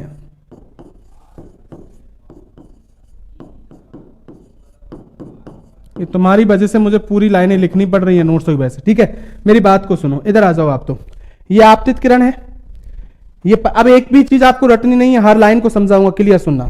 ये कौन सी किरण है, आपतित, इंसिडेंट रेस। ये परावर्तित किरण, रिफ्लेक्टेड रेस। और ये बीच में अविलंब है। कितने तल का यूज किया है तीनों ने, एक तल का। तो मैंने यही तो कहा है कि चाहे आपतित, मैंने तो यही तो आपसे कहा है दोस्तों, चाहे आपतित किरण हो या परावर्तित किरण हो या अविलंब हो, तीनों क्या होते हैं, एक ही तल में। क्लियर। दूसरी बात, दूसरे क्वेश्चन की बात करूं तो दूसरा आता है कि आपतन कोण, आपतन कोण बराबर होगा परावर्तन कोण के। इस परावर्तन के टॉपिक से कभी एग्जाम में आपसे अच्छा क्वेश्चन, छोटे मोटे क्वेश्चन तो बहुत बन जाएंगे, उनकी बात छोड़ दो, अच्छा क्वेश्चन जो एग्जाम में पूछा जाएगा, इस साल की एलडीसी में पूछा, पिछली साल की यहां एलडीसी लगी उसमें पूछा, रेलवे में गया, एसएससी में पूछे गए क्वेश्चन, जो सुनना इंपॉर्टेंट बात, वो दूसरा क्वेश्चन ये पूछा जाता है एग्जाम में कि आपतन कोण बराबर क्या होता है, परावर्तन कोण। दूसरा नियम सुनना मेरी बात, क्या होता है, ये मेरे दोस्त आपतित किरण है कि नहीं है, ये अविलंब है क्या है, तो इस आपतित किरण और अवलंब के बीच में जो कोण बनेगा, क्या वो आपतन कोण नहीं होगा, इंसिडेंट एंगल, और इसका नाम दे दिया मैंने कोण आई। क्लियर? ये क्या दोस्तों परावर्तित किरण नहीं है? समझो समझो समझो, बिना समझे पार नहीं पड़ेगी। बहुत कम याद करना है, मैं फिर बोल रहा हूं, उंगलियों पर याद रह जाएगा, लेकिन तुम इतनी कोशिश कर लेना कि जब मैं समझाऊं ना तब इस दिमाग को मत लगाना कि कैसे तो याद रहेगा, क्या होगा। ठीक है, मैं तुमको जैसी बायोलॉजी पढ़ाई उससे फिजिक्स पढ़ाऊंगा, उसी की तरीके से केमिस्ट्री, तीनों एक लेवल पे पढ़ाऊंगा, और एक से एक एग्जाम में आप क्वेश्चन कर सकते आ सकते हो। ठीक है ना? मगर बस इतनी बशर्ते याद रखना कि तुम समझने की, अब देखो जो चीज समझने की है उसमें मैं आप मुझे बताओ, मैं ऐसे कोई रटाने से मतलब थोड़ी चल जाएगा। मेरी बात को सुनो, इस आपतित किरण दिख रहा है आपको और ये अवलंब है, इसके बीच में जो कोण बन रहा है उसको बोला है आपतन कोण आई, और परावर्तित किरण अवलंब के बीच में बना है वो परावर्तन कोण क्या है, आर। तो मैं यही तो कह रहा हूं, ये आपतन कोण और परावर्तन कोण क्या होंगे, बराबर। देखो मैंने यही तो कहा है कि आप अगर मुझसे पूछा जाए, एक सेकंड रुक जाओ दोस्तों, हाँ मैंने यही तो कहा है दोस्तों आपसे कि आपतन कोण बराबर किसके होगा, परावर्तन। कहने का मतलब आपसे मैंने ये कह दिया कोण आई बराबर होगा कोण आर। सही बात है क्या? बिल्कुल सही है। एग्जाम पे आ जाओ, पहला क्वेश्चन। अब मैं क्वेश्चन बता रहा हूं एग्जाम में फिजिक्स के। पहला क्वेश्चन एग्जाम में आपसे पूछेगा इसमें से कि इनमें से कौन सी परावर्तन की घटना को सिद्ध करता है या परावर्तन की घटना को प्रूफ करता है, या सही है या गलत है। कोण आई बड़ा होगा कोण आर से, कोण आर बड़ा होगा कोण आई से, ऑप्शन में दे दे। कोण आई बराबर होगा कोण आर से, या इनमें से कोई नहीं, तो आप आंसर दोगे कोण आई बराबर होगा कोण आर से। पहले तरीके का क्वेश्चन है एग्जाम में, फिर सुन लो, पहली तरीके का सीधा है, कोई बड़ी बात नहीं। दूसरा क्वेश्चन सवाल बना के देगा कि जब कोई प्रकाश की किरण दर्पण पर, मेरी बात को सुनना, कि जब कोई प्रकाश की किरण दर्पण पर 40 डिग्री के कोण पर आपतित होती है, मेरी बात को सुनना, कि जब कोई प्रकाश की किरण दर्पण पर 40 डिग्री के कोण पर आपतित होती है या 40 डिग्री का आपतन कोण बनाती है, तो परावर्तन कोण का मान कितना होगा। 40 डिग्री, 80 डिग्री, 120 डिग्री, 100 डिग्री, बताओ कितना होगा, आंसर दो। तो सबको पता होगा, मैं आपसे कमेंट में नहीं पूछ रहा हूं कितना होगा, 40 डिग्री, क्योंकि मैंने तो आपसे मेरे दोस्त क्लियर कर दिया है ये बात कि जितना कोण आई होगा उतना कोण आर होगा। अगर ये 40 डिग्री का होगा तो समझ लो ये भी कितने डिग्री का होगा, 40 डिग्री का। क्लियर है मेरे दोस्त? किसी को कोई दिक्कत है क्या? नहीं ना। दूसरा, अब देखो क्या होता है, अब मुझे बताओ, सवाल पूछेगा एक से, और विश्वास नहीं हो तो एलडीसी वाले लड़कों से पूछ लो, आरआरबी जेई वाले लड़कों से पूछ लो। मैं पढ़ाता हूं जब इस बात को, इस तरीके का अब की बार ऐसे सवाल आएंगे एग्जाम में, अब तुम ध्यान सवाल देख के ही छोड़ दो तो इसकी कोई जिम्मेदारी नहीं है। मैं फिर बोल रहा हूं, अभी तो मैं आपको बताता हूं, सुनना, ये भी पुराने हो गए, अब नई चीज क्या पूछता है, मैंने कहा भी था एग्जाम में। तो ये बात दिमाग रख लो कि अगर आपतन कोण 50 डिग्री का मान लो तो परावर्तन कोण भी क्या होगा, 50। अब मैं एक सवाल आपसे पूछ रहा हूं, ठीक है? अब मुझे आप कमेंट में आंसर दोगे, मैं देख लेता हूं आपके कमेंट आ रहे हैं कि नहीं आ रहे। आ रहे हैं सर। अगर मुझे बताओ, सुनना एग्जाम, जब कोई प्रकाश की किरण, मैं सवाल लिख रहा हूं और उसके ऑप्शन लिख दूंगा, आप मुझे देखता हूं कितना याद रखते हो आप। मैं लिख रहा हूं, जब कोई, सवाल पढ़ते रहना मेरे साथ, जब कोई प्रकाश की किरण, प्रकाश की किरण, आप कितना समझ में आया मुझे पता चल जाएगा। दर्पण के, जब कोई प्रकाश की किरण दर्पण के, एक सेकंड रुक जाओ, पूरा लिख दूं। जब कोई प्रकाश की आपतित किरण दर्पण के तल से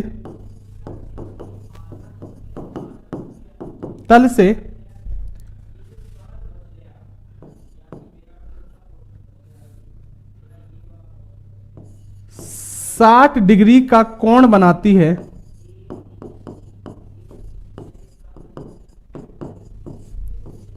कोण बनाती है, तो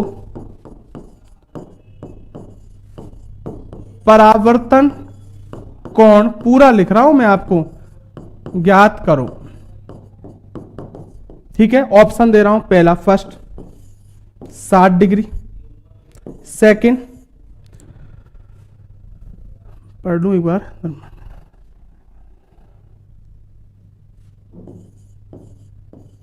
30 डिग्री,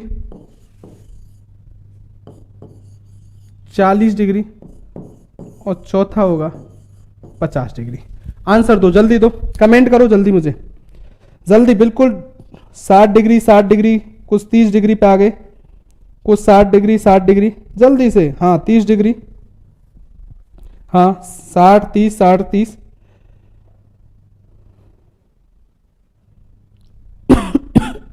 60 डिग्री, 30 डिग्री, बिल्कुल। अनिल कुमार ने और क्लियर कर लिख दिया सर, 30 30 30।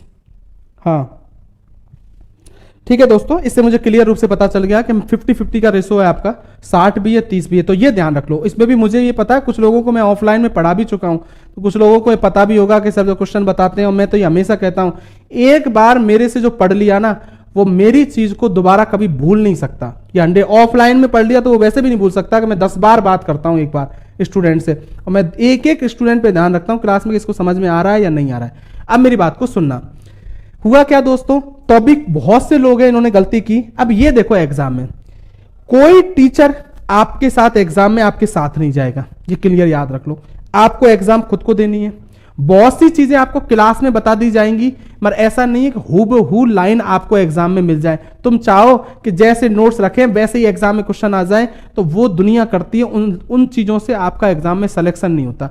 सिलेक्शन के लिए एग्जाम में स्टूडेंट को खुद का दिमाग एग्जाम में ले जाना पड़ता है, और 4-5 क्वेश्चन ऐसे हैं जिनके बारे में सुना है, पता है, और खुद को अपने हिसाब से दिमाग। मैं इस सवाल को करवाता ही नहीं आपसे, मैं तो डिस्कस ही नहीं करता एग्जाम में, छोड़ दो आप। मैं तो आपको अब तो बता भी दिए बहुत से लोगों में, बताता ही नहीं, और एग्जाम में सवाल आ जाता और तुमसे पूछता, जब कोई प्रकाश की किरण दर्पण के तल से, पढ़ो इसको, दर्पण के तल से, जब कोई प्रकाश की आपतित किरण दर्पण के तल से बात कर रहा है, 60 डिग्री का कोण बनाती है, और पूछ क्या रहा है, परावर्तन कोण। कुछ समझ में आया क्या? सुनो मेरी बात, कहने का मतलब वो ये कह रहा है कि जब कोई प्रकाश की किरण, एक काम करता हूं, एक डायग्राम इधर बना देता हूं, ये लो, मैं ये कह रहा हूं, ये लो, सुन लो मेरी बात, ठीक है। अगर मैं ये कहूं, ये लो, मैंने कहा कि जब कोई प्रकाश की किरण दर्पण के तल से, एक काम करो उसी के साथ ही बना दो जिससे आपको लाइन भी पड़ी पता चल जाएगी। चलो आ जाओ, ठीक है, इधर ही आ जाओ, ये लो, ये मैंने एक डायग्राम बना दिया है ना, पढ़ो लाइन को। जब कोई प्रकाश की आपतित किरण दर्पण के तल से 60 डिग्री का कोण, अरे ये दर्पण का तल है, इससे 60 डिग्री का कोण बना रही है ये आपतित किरण। ये कोण नहीं दिया है दोस्तों मैंने एग्जाम में, आपसे एग्जाम में ये कोण पूछा है, ये कोण 60 डिग्री का, और पूछा क्या है, ये कोण कि परावर्तन कोण बताओ, क्या करोगे? अरे क्या ये अविलंब नहीं है क्या मेरे दोस्तों? क्या तुमको इस बात का पता नहीं है कि ये अविलंब है? अब इसमें क्या दिक्कत थी, जब मुझे 60 दे रखा है तो ये 90 डिग्री का बनाएगा, 60, तो ये कितने का बचा, 30 डिग्री का। तो जितने का कोण आई होगा उतने का कोण आर, तो ये भी कितने का, 30 डिग्री का, और आंसर आया था 30 डिग्री। ये इस साल को छोड़कर पिछली साल की एलडीसी के अंदर पूछा गया क्वेश्चन था। एलडीसी के में 50 क्वेश्चन आते हैं राजस्थान के अंदर, बिहार वालों को या और बाहर के स्टूडेंट को पता नहीं हो तो मैं क्लियर कर दूं, और वहां इतना अच्छा पेपर आता है कि अब की बार इतने लोगों का सिलेक्शन हुआ है मेरे पढ़ाए हुए, मगर आपको मैं इस बात को वैसे तो नहीं कहूंगा, आप तो मानना ही मत कि किसी का सिलेक्शन नहीं हुआ मेरे पढ़ाए, ये मानो आप तो, ठीक है, पहली बार पढ़ रहे हो ये सोचो आप तो, मैं तो कह रहा हूं उसको मान लेना जैसे और मानते हैं, ऐसे कोई बुराई थोड़ी है। तो इतने लोगों का सिलेक्शन, क्योंकि 50 में से लोगों ने, इतने अच्छा पेपर था कि लोगों पे 20-20 क्वेश्चन नहीं हो रहे थे, वहां लोगों ने 40 से 50 के बीच में क्वेश्चन किए।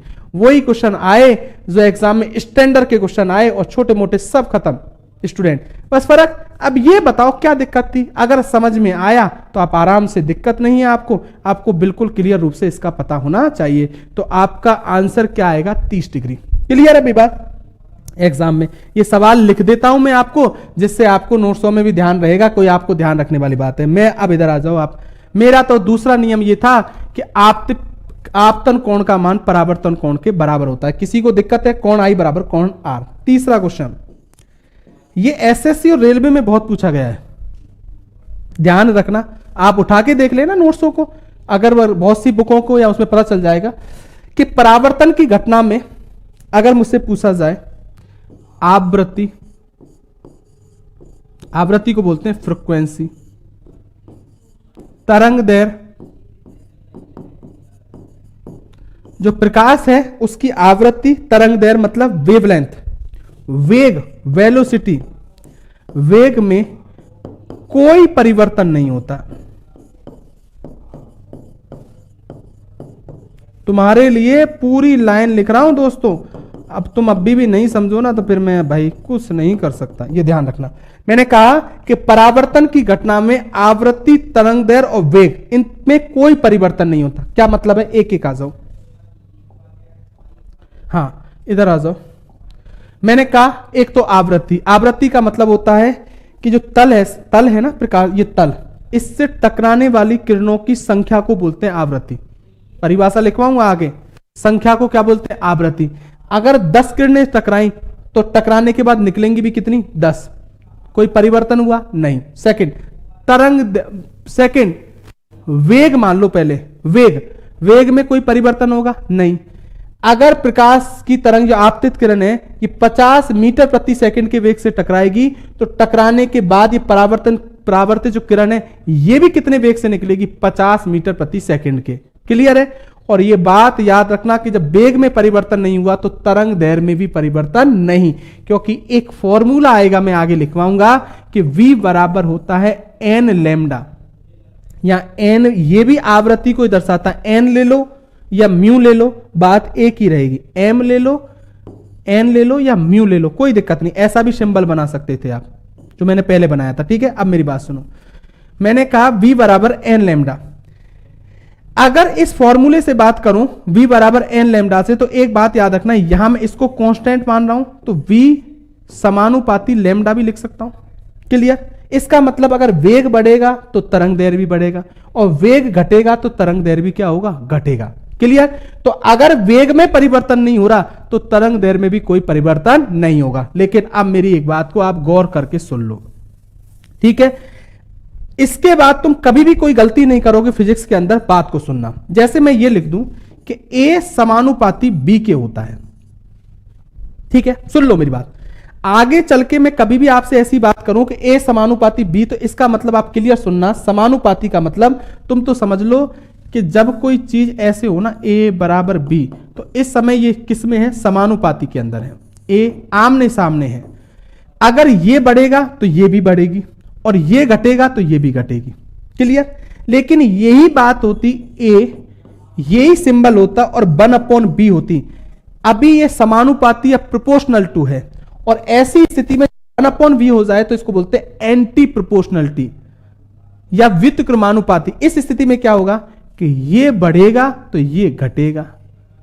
ठीक है, या ये घटेगा तो ये बढ़ेगा। अब एक दूसरे के उल्टे होंगे। समझ में आई बात। तो आप तो दिमाग में रख लेना, अगर मैं कहीं भी ऐसा बोलूं कि समानुपाती है तो मतलब ये बढ़ेगा तो ये बढ़ेगा, ये घटेगा तो ये घटेगा, और ऐसी स्थिति में हो एक दूसरे के उल्टे तो ये बढ़ेगा तो ये घटेगा, ये घटेगा तो ये बढ़ेगा। क्लियर। छोड़ो बात, जहां जहां जरूरत पड़ेगी वहां सुनना। एग्जाम की बात तो आप तो दिमाग में रट लो इस बात को समझने के बाद, क्या कि परावर्तन में आवृत्ति, तरंग दैर्घ्य और वेग में कोई परिवर्तन नहीं होता। फिर आप पूछोगे किस में परिवर्तन होता है, तो नोट डाल के इस बात को याद रखोगे कि परावर्तन की घटना में, मैं लिख दूं पूरा, परावर्तन में तीव्रता में परिवर्तन होता है। तीव्रता बोलते हैं इंटेंसिटी। तीव्रता में परिवर्तन होता है, इंटेंसिटी में। आप पूछोगे कैसे, बिल्कुल ऐसे होगा कि तीव्रता का मतलब क्या होता है मेरे दोस्त, तीव्रता का मतलब होता है मेरे दोस्त कि ये जो पृष्ठ है ना, ये मैंने अभी कहा दर्पण ले लिया। क्या ले लिया, दर्पण। अब दर्पण ले लिया तो इस पर की जाती है पॉलिश। अब पॉलिश पर तो डिपेंड करेगा कि ये पृष्ठ कैसी पॉलिश है। कोई अच्छा पॉलिश होगी, जैसे सिल्वर की पॉलिश होगी, वो अच्छा परावर्तक होगा। अच्छा परावर्तक मतलब टकराकर तुरंत किरण निकलेगी। अच्छा परावर्तक होगा तो उसकी तीव्रता ज्यादा होगी, और कोई अच्छा परावर्तन नहीं होगा तो तीव्रता क्या होगी, कम। तो हमेशा याद रख लेना दोस्तों कि परावर्तन की घटना में किस में परिवर्तन होता है, तो आप बोलोगे इंटेंसिटी या तीव्रता में परिवर्तन होता है। एग्जाम पे आ जाओ। एग्जाम में कैसे पूछेगा, एक क्वेश्चन आएगा एग्जाम में, याद रखना, कोई रामायण नहीं पूछेगा एग्जाम में फिजिक्स में। पहला क्वेश्चन ये पूछ लिया, दूसरा क्वेश्चन इसमें से कोई सवाल वगैरह पूछ लिया। तीसरा यहां से प्रकाश की घटना में इनमें से परिवर्तन होता है, आवृत्ति, तरंगदैर्घ्य, वेग, तीव्रता। आंसर क्या होगा? तीव्रता। किसमें परिवर्तन नहीं होता? तो इन तीनों में कोई परिवर्तन नहीं होता। और क्वेश्चन कैसे? एक क्वेश्चन ये पूछ सकता है, जब सीधा पूछ ले कि इनमें से परावर्तन की कौन सी शर्त है या नहीं, तो ये तीनों की तीनों किसके नियम है? तो आप बोलोगे परावर्तन के नियम है। किसके? परावर्तन। बोलो कोई दिक्कत किसी को? जल्दी बोलो, मेरी बात को समझ लो एक एक। मैं एक बार आपके कमेंट पढ़ लेता हूं, कोई ऐसा लग तो नहीं रहा है?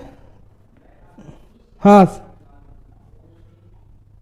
ये मैं देखो यहां एक ने लिखा सर ये सब बात टीचर बोलते हैं मेरा मिलेगा। बिल्कुल, मैं तो ये भी कहा था कि आप विश्वास ही क्यों करते हो? नहीं मिलेगा ये सोचो, सोचते ही क्यों मिलेगा। लेकिन मेरी तो आदत पड़ गई, मुझे तो बोलना पड़ेगा ना, ठीक है ना। और ज्यादा कैसे पता चलेगा? एग्जाम दोगे, एग्जाम में जाओ, जब पता चले, विश्वास हो तब करना। मैं तो बहुत साफ सुथरी बात करता हूं, लेकिन अब मुझे तो बोलना ही पड़ेगा, जो चीज आ गई। लेकिन तुम तो ये मान के चलो कि अगर तुम जिस दिन इस बात को मानने लग गए ना, मेरा पढ़ लिया, समझ में आ गया, तुम तो सोचो नहीं मिलेगा।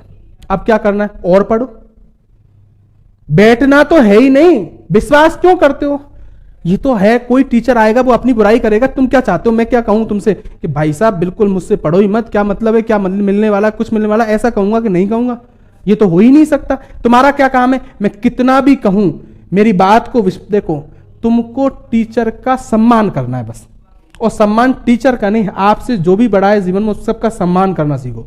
उसके बाद क्या करना है? अपने ऊपर विश्वास रखो कि हमको 2 साल हो गई एनटीपीसी की, हमको सिलेक्शन लेना है, सर ने पढ़ा दिया, बहुत अच्छा पढ़ा दिया, अब हमको और कुछ करना है। ये करो ही मत, किसका मिलेगा किसका, क्यों पढ़ते हो चक्कर में। हमारा मतलब है नौकरी लगना। अब नौकरी में हम पीछे नहीं रहे, जहां से कुछ अच्छा मिले वहां से ग्रहण कर लो, ठीक है। अब मेरी बात को सुनो, क्लियर है? अब आपकी बात को सुनो। अब मैं कुछ बातें आपको और बताता हूं इस परावर्तन की घटना के बारे में, जो एग्जाम में कभी आपसे पूछ ली जा सकती है, ठीक है। पहला पॉइंट, एक बात मेरे दोस्तों, आपसे डायरेक्ट कभी पूछा जाए कि किसी भी वस्तु के दिखाई देने का कारण, किसी भी वस्तु के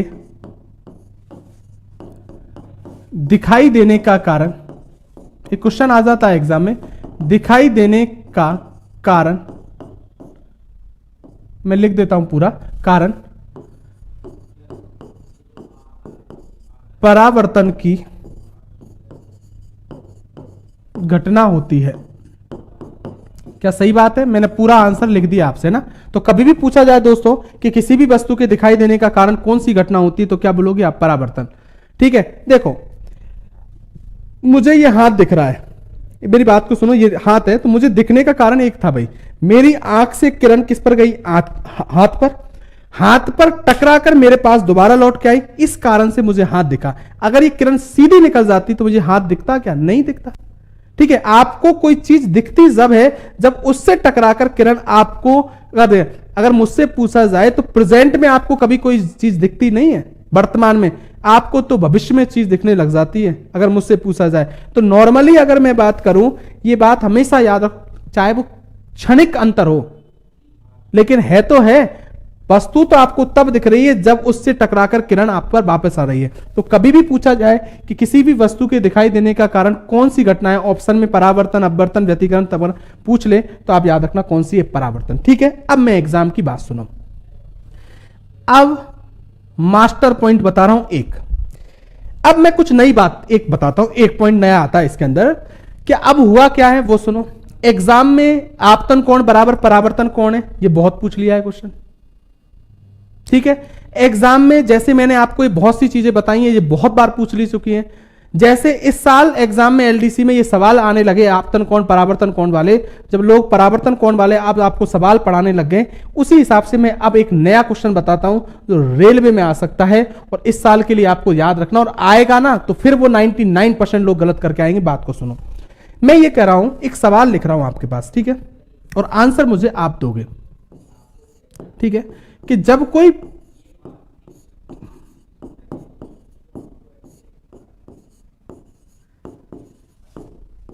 प्रकाश की किरण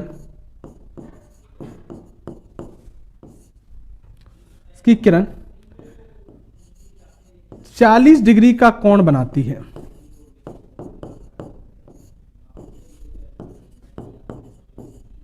ये प्रकाश की किरण का मतलब वही आपतित किरण 40 डिग्री का कोण बनाती है तो दर्पण का, मैं ऑप्शन भी दे दूंगा, दर्पण का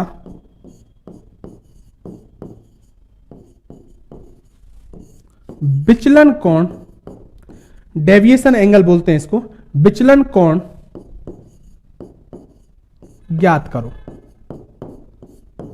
चलो first option 40 degree, second option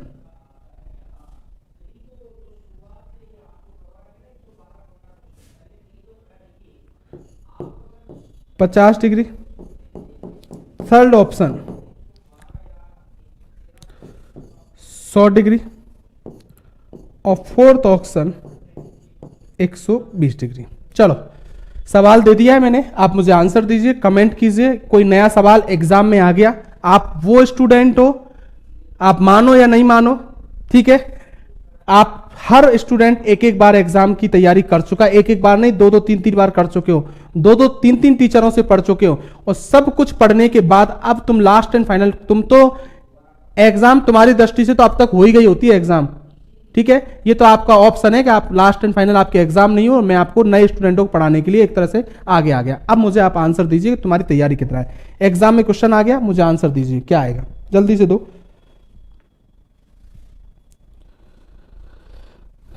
कुछ लोगों को, हाँ ये जरूर है, कुछ लोगों को मैं पहले बता चुका हूं, इसलिए उन लोगों को बता दें तो बहुत बड़ी बात है।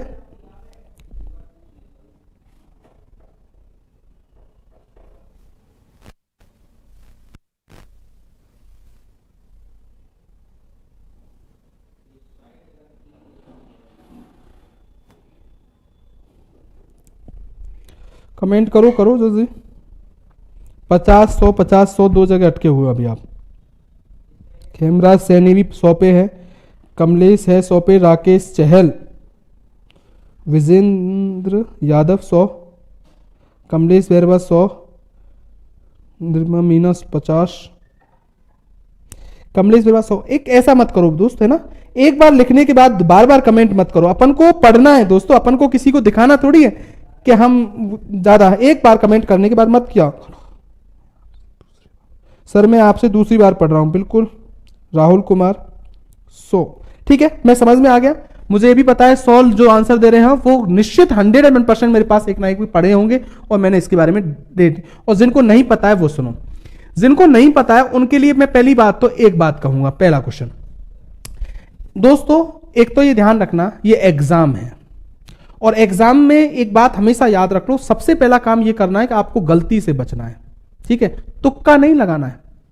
जिन लोगों ने 50 आंसर दिया है, क्या उनको ये पता है कि 50 आंसर क्यों दे रहे हैं? अगर पता है तो कोई दिक्कत नहीं, गलत हो जाए उसकी टेंशन नहीं, लेकिन ऐसे नहीं पूछ विचलन कौन रहा है और तुम अगर एंगल ऐसे निकालने बैठ गए। ये सुनो,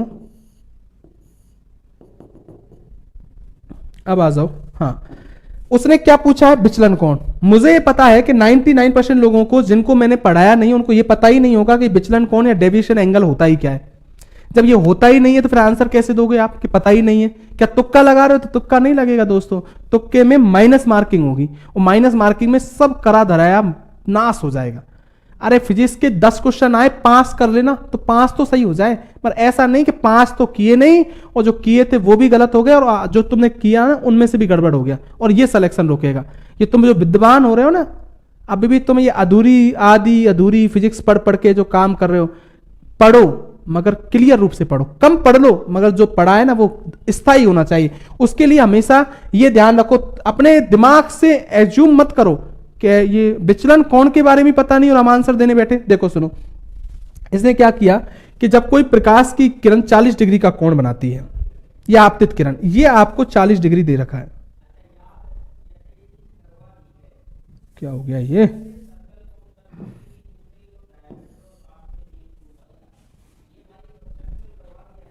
क्या? एक सेकंड रुको दोस्तों,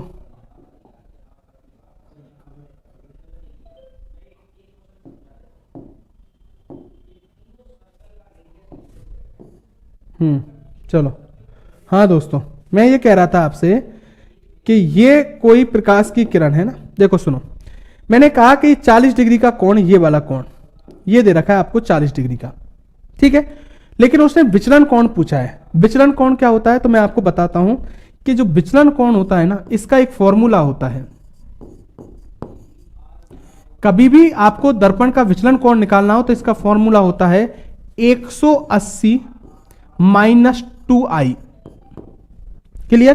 कहने का मतलब इसका फॉर्मूला है कि जो आपतन कोण है, कोण आई जानते हो आप, आपतन कोण, उसका दुगना करके उसको 180 में से घटा दोगे ना तो आपको क्या निकल के आ जाएगा मेरे दोस्तों? विचलन कोण निकल के आ जाएगा। तो आ जाओ दोस्तों, प्रकाश की किरण 40 डिग्री का कोण, तो आई दे रखा है 40 आपको, ये 40 इसका दुगना किया कितना? 80, और 180 में से 80 माइनस किया तो कितना आंसर आया? 100 डिग्री। तो आपका आंसर कितने डिग्री जाएगा? 100 डिग्री। तो यहां क्या था कि विचलन कोण, एक तरह से मैं आपको बता दूं, आपसे ये वाले कोण और ये वाले कोण पूछे, ये 40 तो ये भी कितना है? 40, इन दोनों को हटा दोगे तो बचेंगे वो क्या बनेंगे? दर्पण के विचलन कोण बनेंगे। लेकिन मेरे दोस्त आपका काम तो क्या है, आप तो ऐसे करो कि कभी भी विचलन कोण पूछा जाए तो 180 माइनस क्या लगा दोगे? 2i। जो आपको कोण दे रखा उसको दुगना करके, देखो ये दर्पण का तल है, ये तो 180 डिग्री का ही होगा, हमको ये 40 डिग्री का दे रखा है अभिलंब, तो ये भी कितना होगा? 40 पता है। इन दोनों को हटाओगे तो 180 में से माइनस करोगे तो ये आपके क्या आ जाएंगे? विचलन कोण आ जाएंगे। तो इसलिए इसका फॉर्मूला है 180 माइनस 2i। याद रखोगे। आप पूछोगे सर ये नई चीज आई कहां से? नहीं है 10th क्लास की बुक में क्लियर है, ये मैंने आपको बताया 12th क्लास की बुक में। जो पढ़ते होंगे आप पढ़ नहीं पाओगे दोस्तों। अब मैं आपसे क्लियर कह दूं, 90% तो स्टूडेंट ऐसे हैं जो आर्ट्स के, उनको बिल्कुल भी 12th क्लास में कुछ पल्ले पढ़ना नहीं है। 11th जो साइंस के हैं उनको भी बहुत कम लोग हैं, या तो टच में होंगे तो उनको समझ में आ जाएगा, नहीं आएगा आपको 11th 12th की बुक पढ़नी ही नहीं है। मैं आपसे कह रहा हूं ना पढ़ पाओगे, और अपना टाइम बिल्कुल किसी भी सूरत में बर्बाद नहीं करना।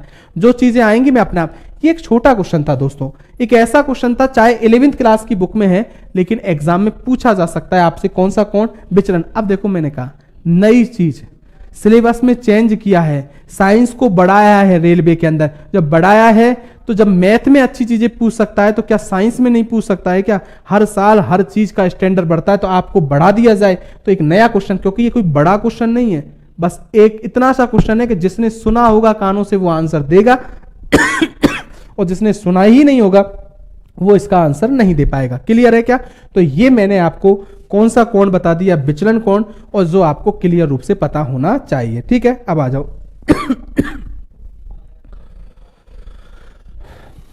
आज मैंने आपको पहला पॉइंट लिया जो आपकी बुक के अंदर है, प्रकाश का परावर्तन। मैंने कहा प्रकाश की किरण का आना, किसी पृष्ठ से टकराना, टकराकर वापस लौट जाना, प्रकाश का क्या कहलाता है? परावर्तन। ठीक है सॉरी। दूसरा परावर्तन के नियम, पहला आपतित, परावर्तित और अवलंब तीनों एक ही तल में होते हैं, आपको पता है। आपतन कोण बराबर परावर्तन कोण, सबको पता है, ये कोण आई बराबर कोण आर। और तीसरा मैंने कह दिया था कि ये आवृत्ति तरंगदैर्घ्य वेग में कोई परिवर्तन नहीं होता परावर्तित किरण की, केवल किस में परिवर्तन होता है? तीव्रता में परिवर्तन होता है। एक और सुनो, यही एक बात बताता हूं, एक परावर्तन होता है आपने सुना होगा, एक होता है नियमित, एक एग्जाम में क्वेश्चन पूछ सकता है ना, और एक होता है विसरित परावर्तन।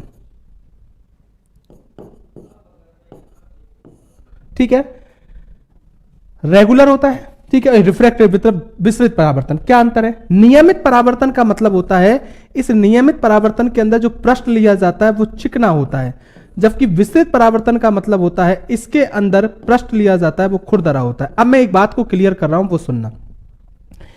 क्या कोई खुरदरा पृष्ठ हो, क्या उसमें परावर्तन की घटना लागू नहीं होगी? आप कहोगे होगी, लेकिन परावर्तन की घटना अगर खुरदरे पृष्ठ के अंदर हो तो आप बोलोगे उस परावर्तन को हम बोलेंगे विसरित परावर्तन। क्या बोलोगे? विसरित। ठीक है, क्लियर। और अगर पृष्ठ चिकना है तो नियमित परावर्तन बोलोगे। क्या बोलोगे? नियमित। तो पहला क्वेश्चन सुनो, क्या खुरदरा पृष्ठ है उसमें परावर्तन की घटना होगी? होगी। चिकने पृष्ठ में होगी? होगी। क्लियर। अब मेरी बात सुनो, लेकिन अंतर क्या है? एग्जाम का एक अच्छा क्वेश्चन और आपसे पूछा जा सकता है कि अगर कोई पृष्ठ को खुरदरा लिया जाए तो उस समय उनमें से कौन सा परावर्तन का नियम लागू नहीं होगा? ये नहीं होगा। बस कौन सा? आपतन कोण परावर्तन कोण के बराबर। ये उस स्थिति में ही होगा, ये बराबर कोण आई बराबर कोण आर के, कि जब पृष्ठ कैसा हो मेरे दोस्त, चिकना हो। क्या हो? चिकना। क्योंकि इधर लिख दूं मैं, अगर खुरदरा पृष्ठ होगा इस तरीके से तो ये किरण टकराएगी, तो कोई ऐसे निकलेगी, कोई ऐसे निकलेगी, कोई ऐसे निकल जाएगी। उस स्थिति में कोण आई बराबर कोण आर के होगा नहीं। उस स्थिति में तो कभी ऐसा हो जाए ना होगा दोस्तों, जो चीज तुमको आती है उसी में से कुछ ऐसा पूछा जाएगा जहां आपका रटा हुआ गान फेल हो जाएगा। तो कभी पूछा जाए कि जब विस्तृत परावर्तन हो या पृष्ठ खुरदरा लिया जाए तो इनमें से परावर्तन की कौन सी नियम लागू नहीं होता? सब होंगे, एक नहीं होगा, कोण आई बराबर कोण आर। क्लियर? जैसे मैं आपको बताऊं, देखो एक एग्जाम में मैं आपको बहुत अच्छी तरह से बात बताता हूं। एग्जाम का मतलब क्या होता है, एग्जाम क्या कहती है कि एग्जाम का एक्चुअल में मतलब ये होता है, एक सेकंड रुकना दोस्तों।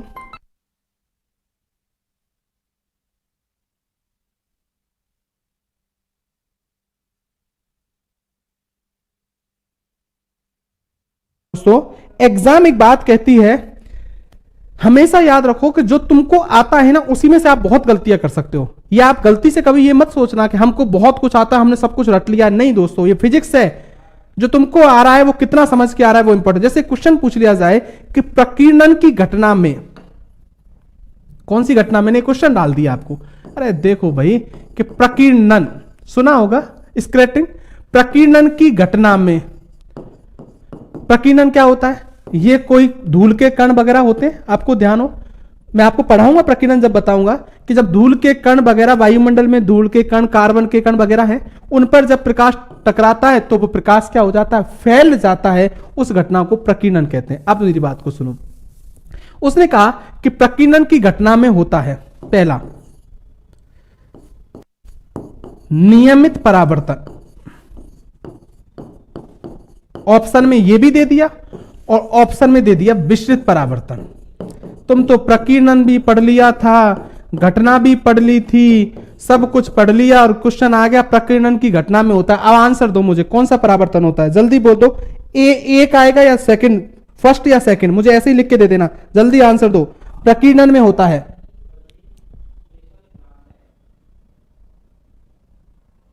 सर आप भूल गए, 2 साल हो गए पढ़ा हुआ। नहीं यार, याद रहेगा। यस सर, ये 12th का है। बिल्कुल, मैं आपको ऐसे थोड़ी यार, बस आप मेहनत कीजिए। जल्दी मुझे आंसर दीजिए। विजेंद्र यादव ने आंसर दिया 1, हाँ। सेकंड दिनेश कुमार ने सेकंड बिल्कुल, सेकंड सब हाँ बिल्कुल। फिर कौन आया है? उसने 1, हाँ विजेंद्र ने। बार एक चीज को बार बार कोई कोशिश मत करो बार बार लिखने में। अश्मिता है 2, सेकंड, हाँ सबका सेकंड आया, बहुत बढ़िया। कुछ लोगों का 1 आया है ना। अब मेरी बात को सुनो। कोई टकराकर परावर्तन होता है, एक बार एग्जाम का आया हुआ क्वेश्चन है, प्रकीर्णन में होता है, तो ऑप्शन में केवल परावर्तन था तो आंसर चला गया परावर्तन। ठीक है, लेकिन सुनो कैसा है, यहां नियमित परावर्तन नहीं होता। प्रकीर्णन में कोई एंगल फिक्स नहीं होता, कोई किरण इधर चली गई कोई इधर। इसलिए याद रखना, प्रकीर्णन के अंदर जो परावर्तन होता है वो कैसा परावर्तन होता है? तो आप बोलोगे विस्तृत परावर्तन होता है। क्लियर है भाई बात? तो ये बातें मैंने आपको परावर्तन के बारे में बताई है। कुछ सवाल बताएं। अरे सवाल लो, क्या दिक्कत थी? सवाल मैंने आपको बता दिए, मैं मुंह जबानी बता दूंगा कैसे पूछेगा, क्या पूछेगा, क्या आने वाला है, बस वो वाली बात है। अब आप कितनी मेहनत करते हो वो आप पे डिपेंड करेगा। अब मेरी बात को सुनो।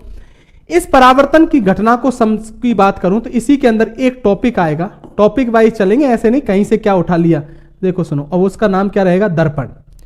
ये जो दर्पण है ना, आप सबको पता है कि दर्पण के एक साइड में होती है पॉलिश होती है, यहीं से इस प्रकाश की किरण टकरा के लौटती है। इसका मतलब दर्पण किस सिद्धांत पर कार्य करता है, एग्जाम में पूछा जाए तो मेरे दोस्त याद रखना, दर्पण परावर्तन के सिद्धांत पर कार्य करता है। किस पर? परावर्तन। इसलिए इस परावर्तन के अंदर अगला टॉपिक आएगा दर्पण, और कल की क्लास में मैं डिटेल से मैं आपको दर्पण के बारे में पढ़ाऊंगा। कल की क्लास आपका टाइमिंग क्लियर हो जाएगा। क्या टाइमिंग रहेगा मेरे हिसाब से कल का क्लास टाइमिंग? हाँ दोस्तों, तो ये ध्यान रखना, भी टाइमिंग फिक्स कर दूं, यही टाइम या तो 8:15 रहेगा या 8:30 रहेगा, जो आपको पता रह जाएगा। लेकिन रहेगा 8:15 रहेगा तो भी 2 घंटे पढ़ाऊंगा, 8:30 रहेगा तो उस टाइम को बढ़ा देंगे, 10:30 तक क्लास लेंगे, जो भी है अभी देख लेते हैं। आपका 1.25 घंटे क्लास चलेगी। लेकिन अब आपका काम क्या है दोस्तों, जो पढ़ाया है अब आप ऐसा नहीं कर सकते कि मैं आज पढ़ाऊं और तुम 2 दिन बाद उस चीज को पढ़ो, बिल्कुल समझ में नहीं आएगा। मैं पढ़ाते जा रहा हूं, तुम साथ साथ में समझते जाओ। जैसे जैसे आगे बढ़ोगे बहुत चीजें बहुत समझ में आएंगी। शुरू में बहुत सी चीजें आपको बताई वैज्ञानिकों के नाम, उनको याद रखना है। एग्जाम के अंदर एक एक चीज के बारे में आपको बात करनी है। बस आप इतना है, ध्यान दीजिए। आप मुझे एक बात बताइए कि आज आपने जो साइंस फिजिक्स पढ़ी है आपको कैसा महसूस हुआ? कुछ यस और नो में लिख के आंसर दो, मुझे बताइए, लाइक करके बता दो मुझे।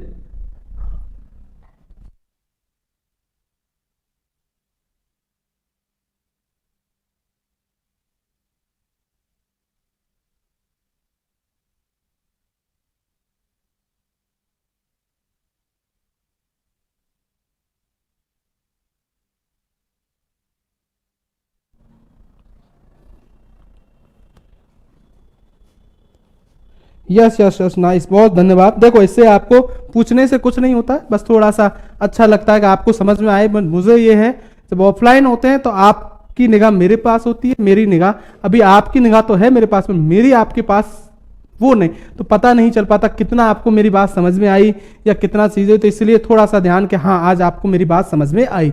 बहुत अच्छी तरह से बात करेंगे दोस्तों।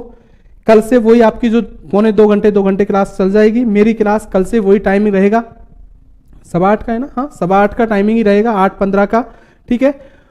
और अगर मैं बात करूं या कोई चेंज होगा तो आपको थोड़ा बता दिया जाएगा, लेकिन आज थोड़ा टाइम में शेड्यूल में आपका चेंज है। आपकी मैथ की क्लास है आज, वो 6 PM पर है, ठीक है। इवनिंग में क्लास है आज मैथ की आपकी।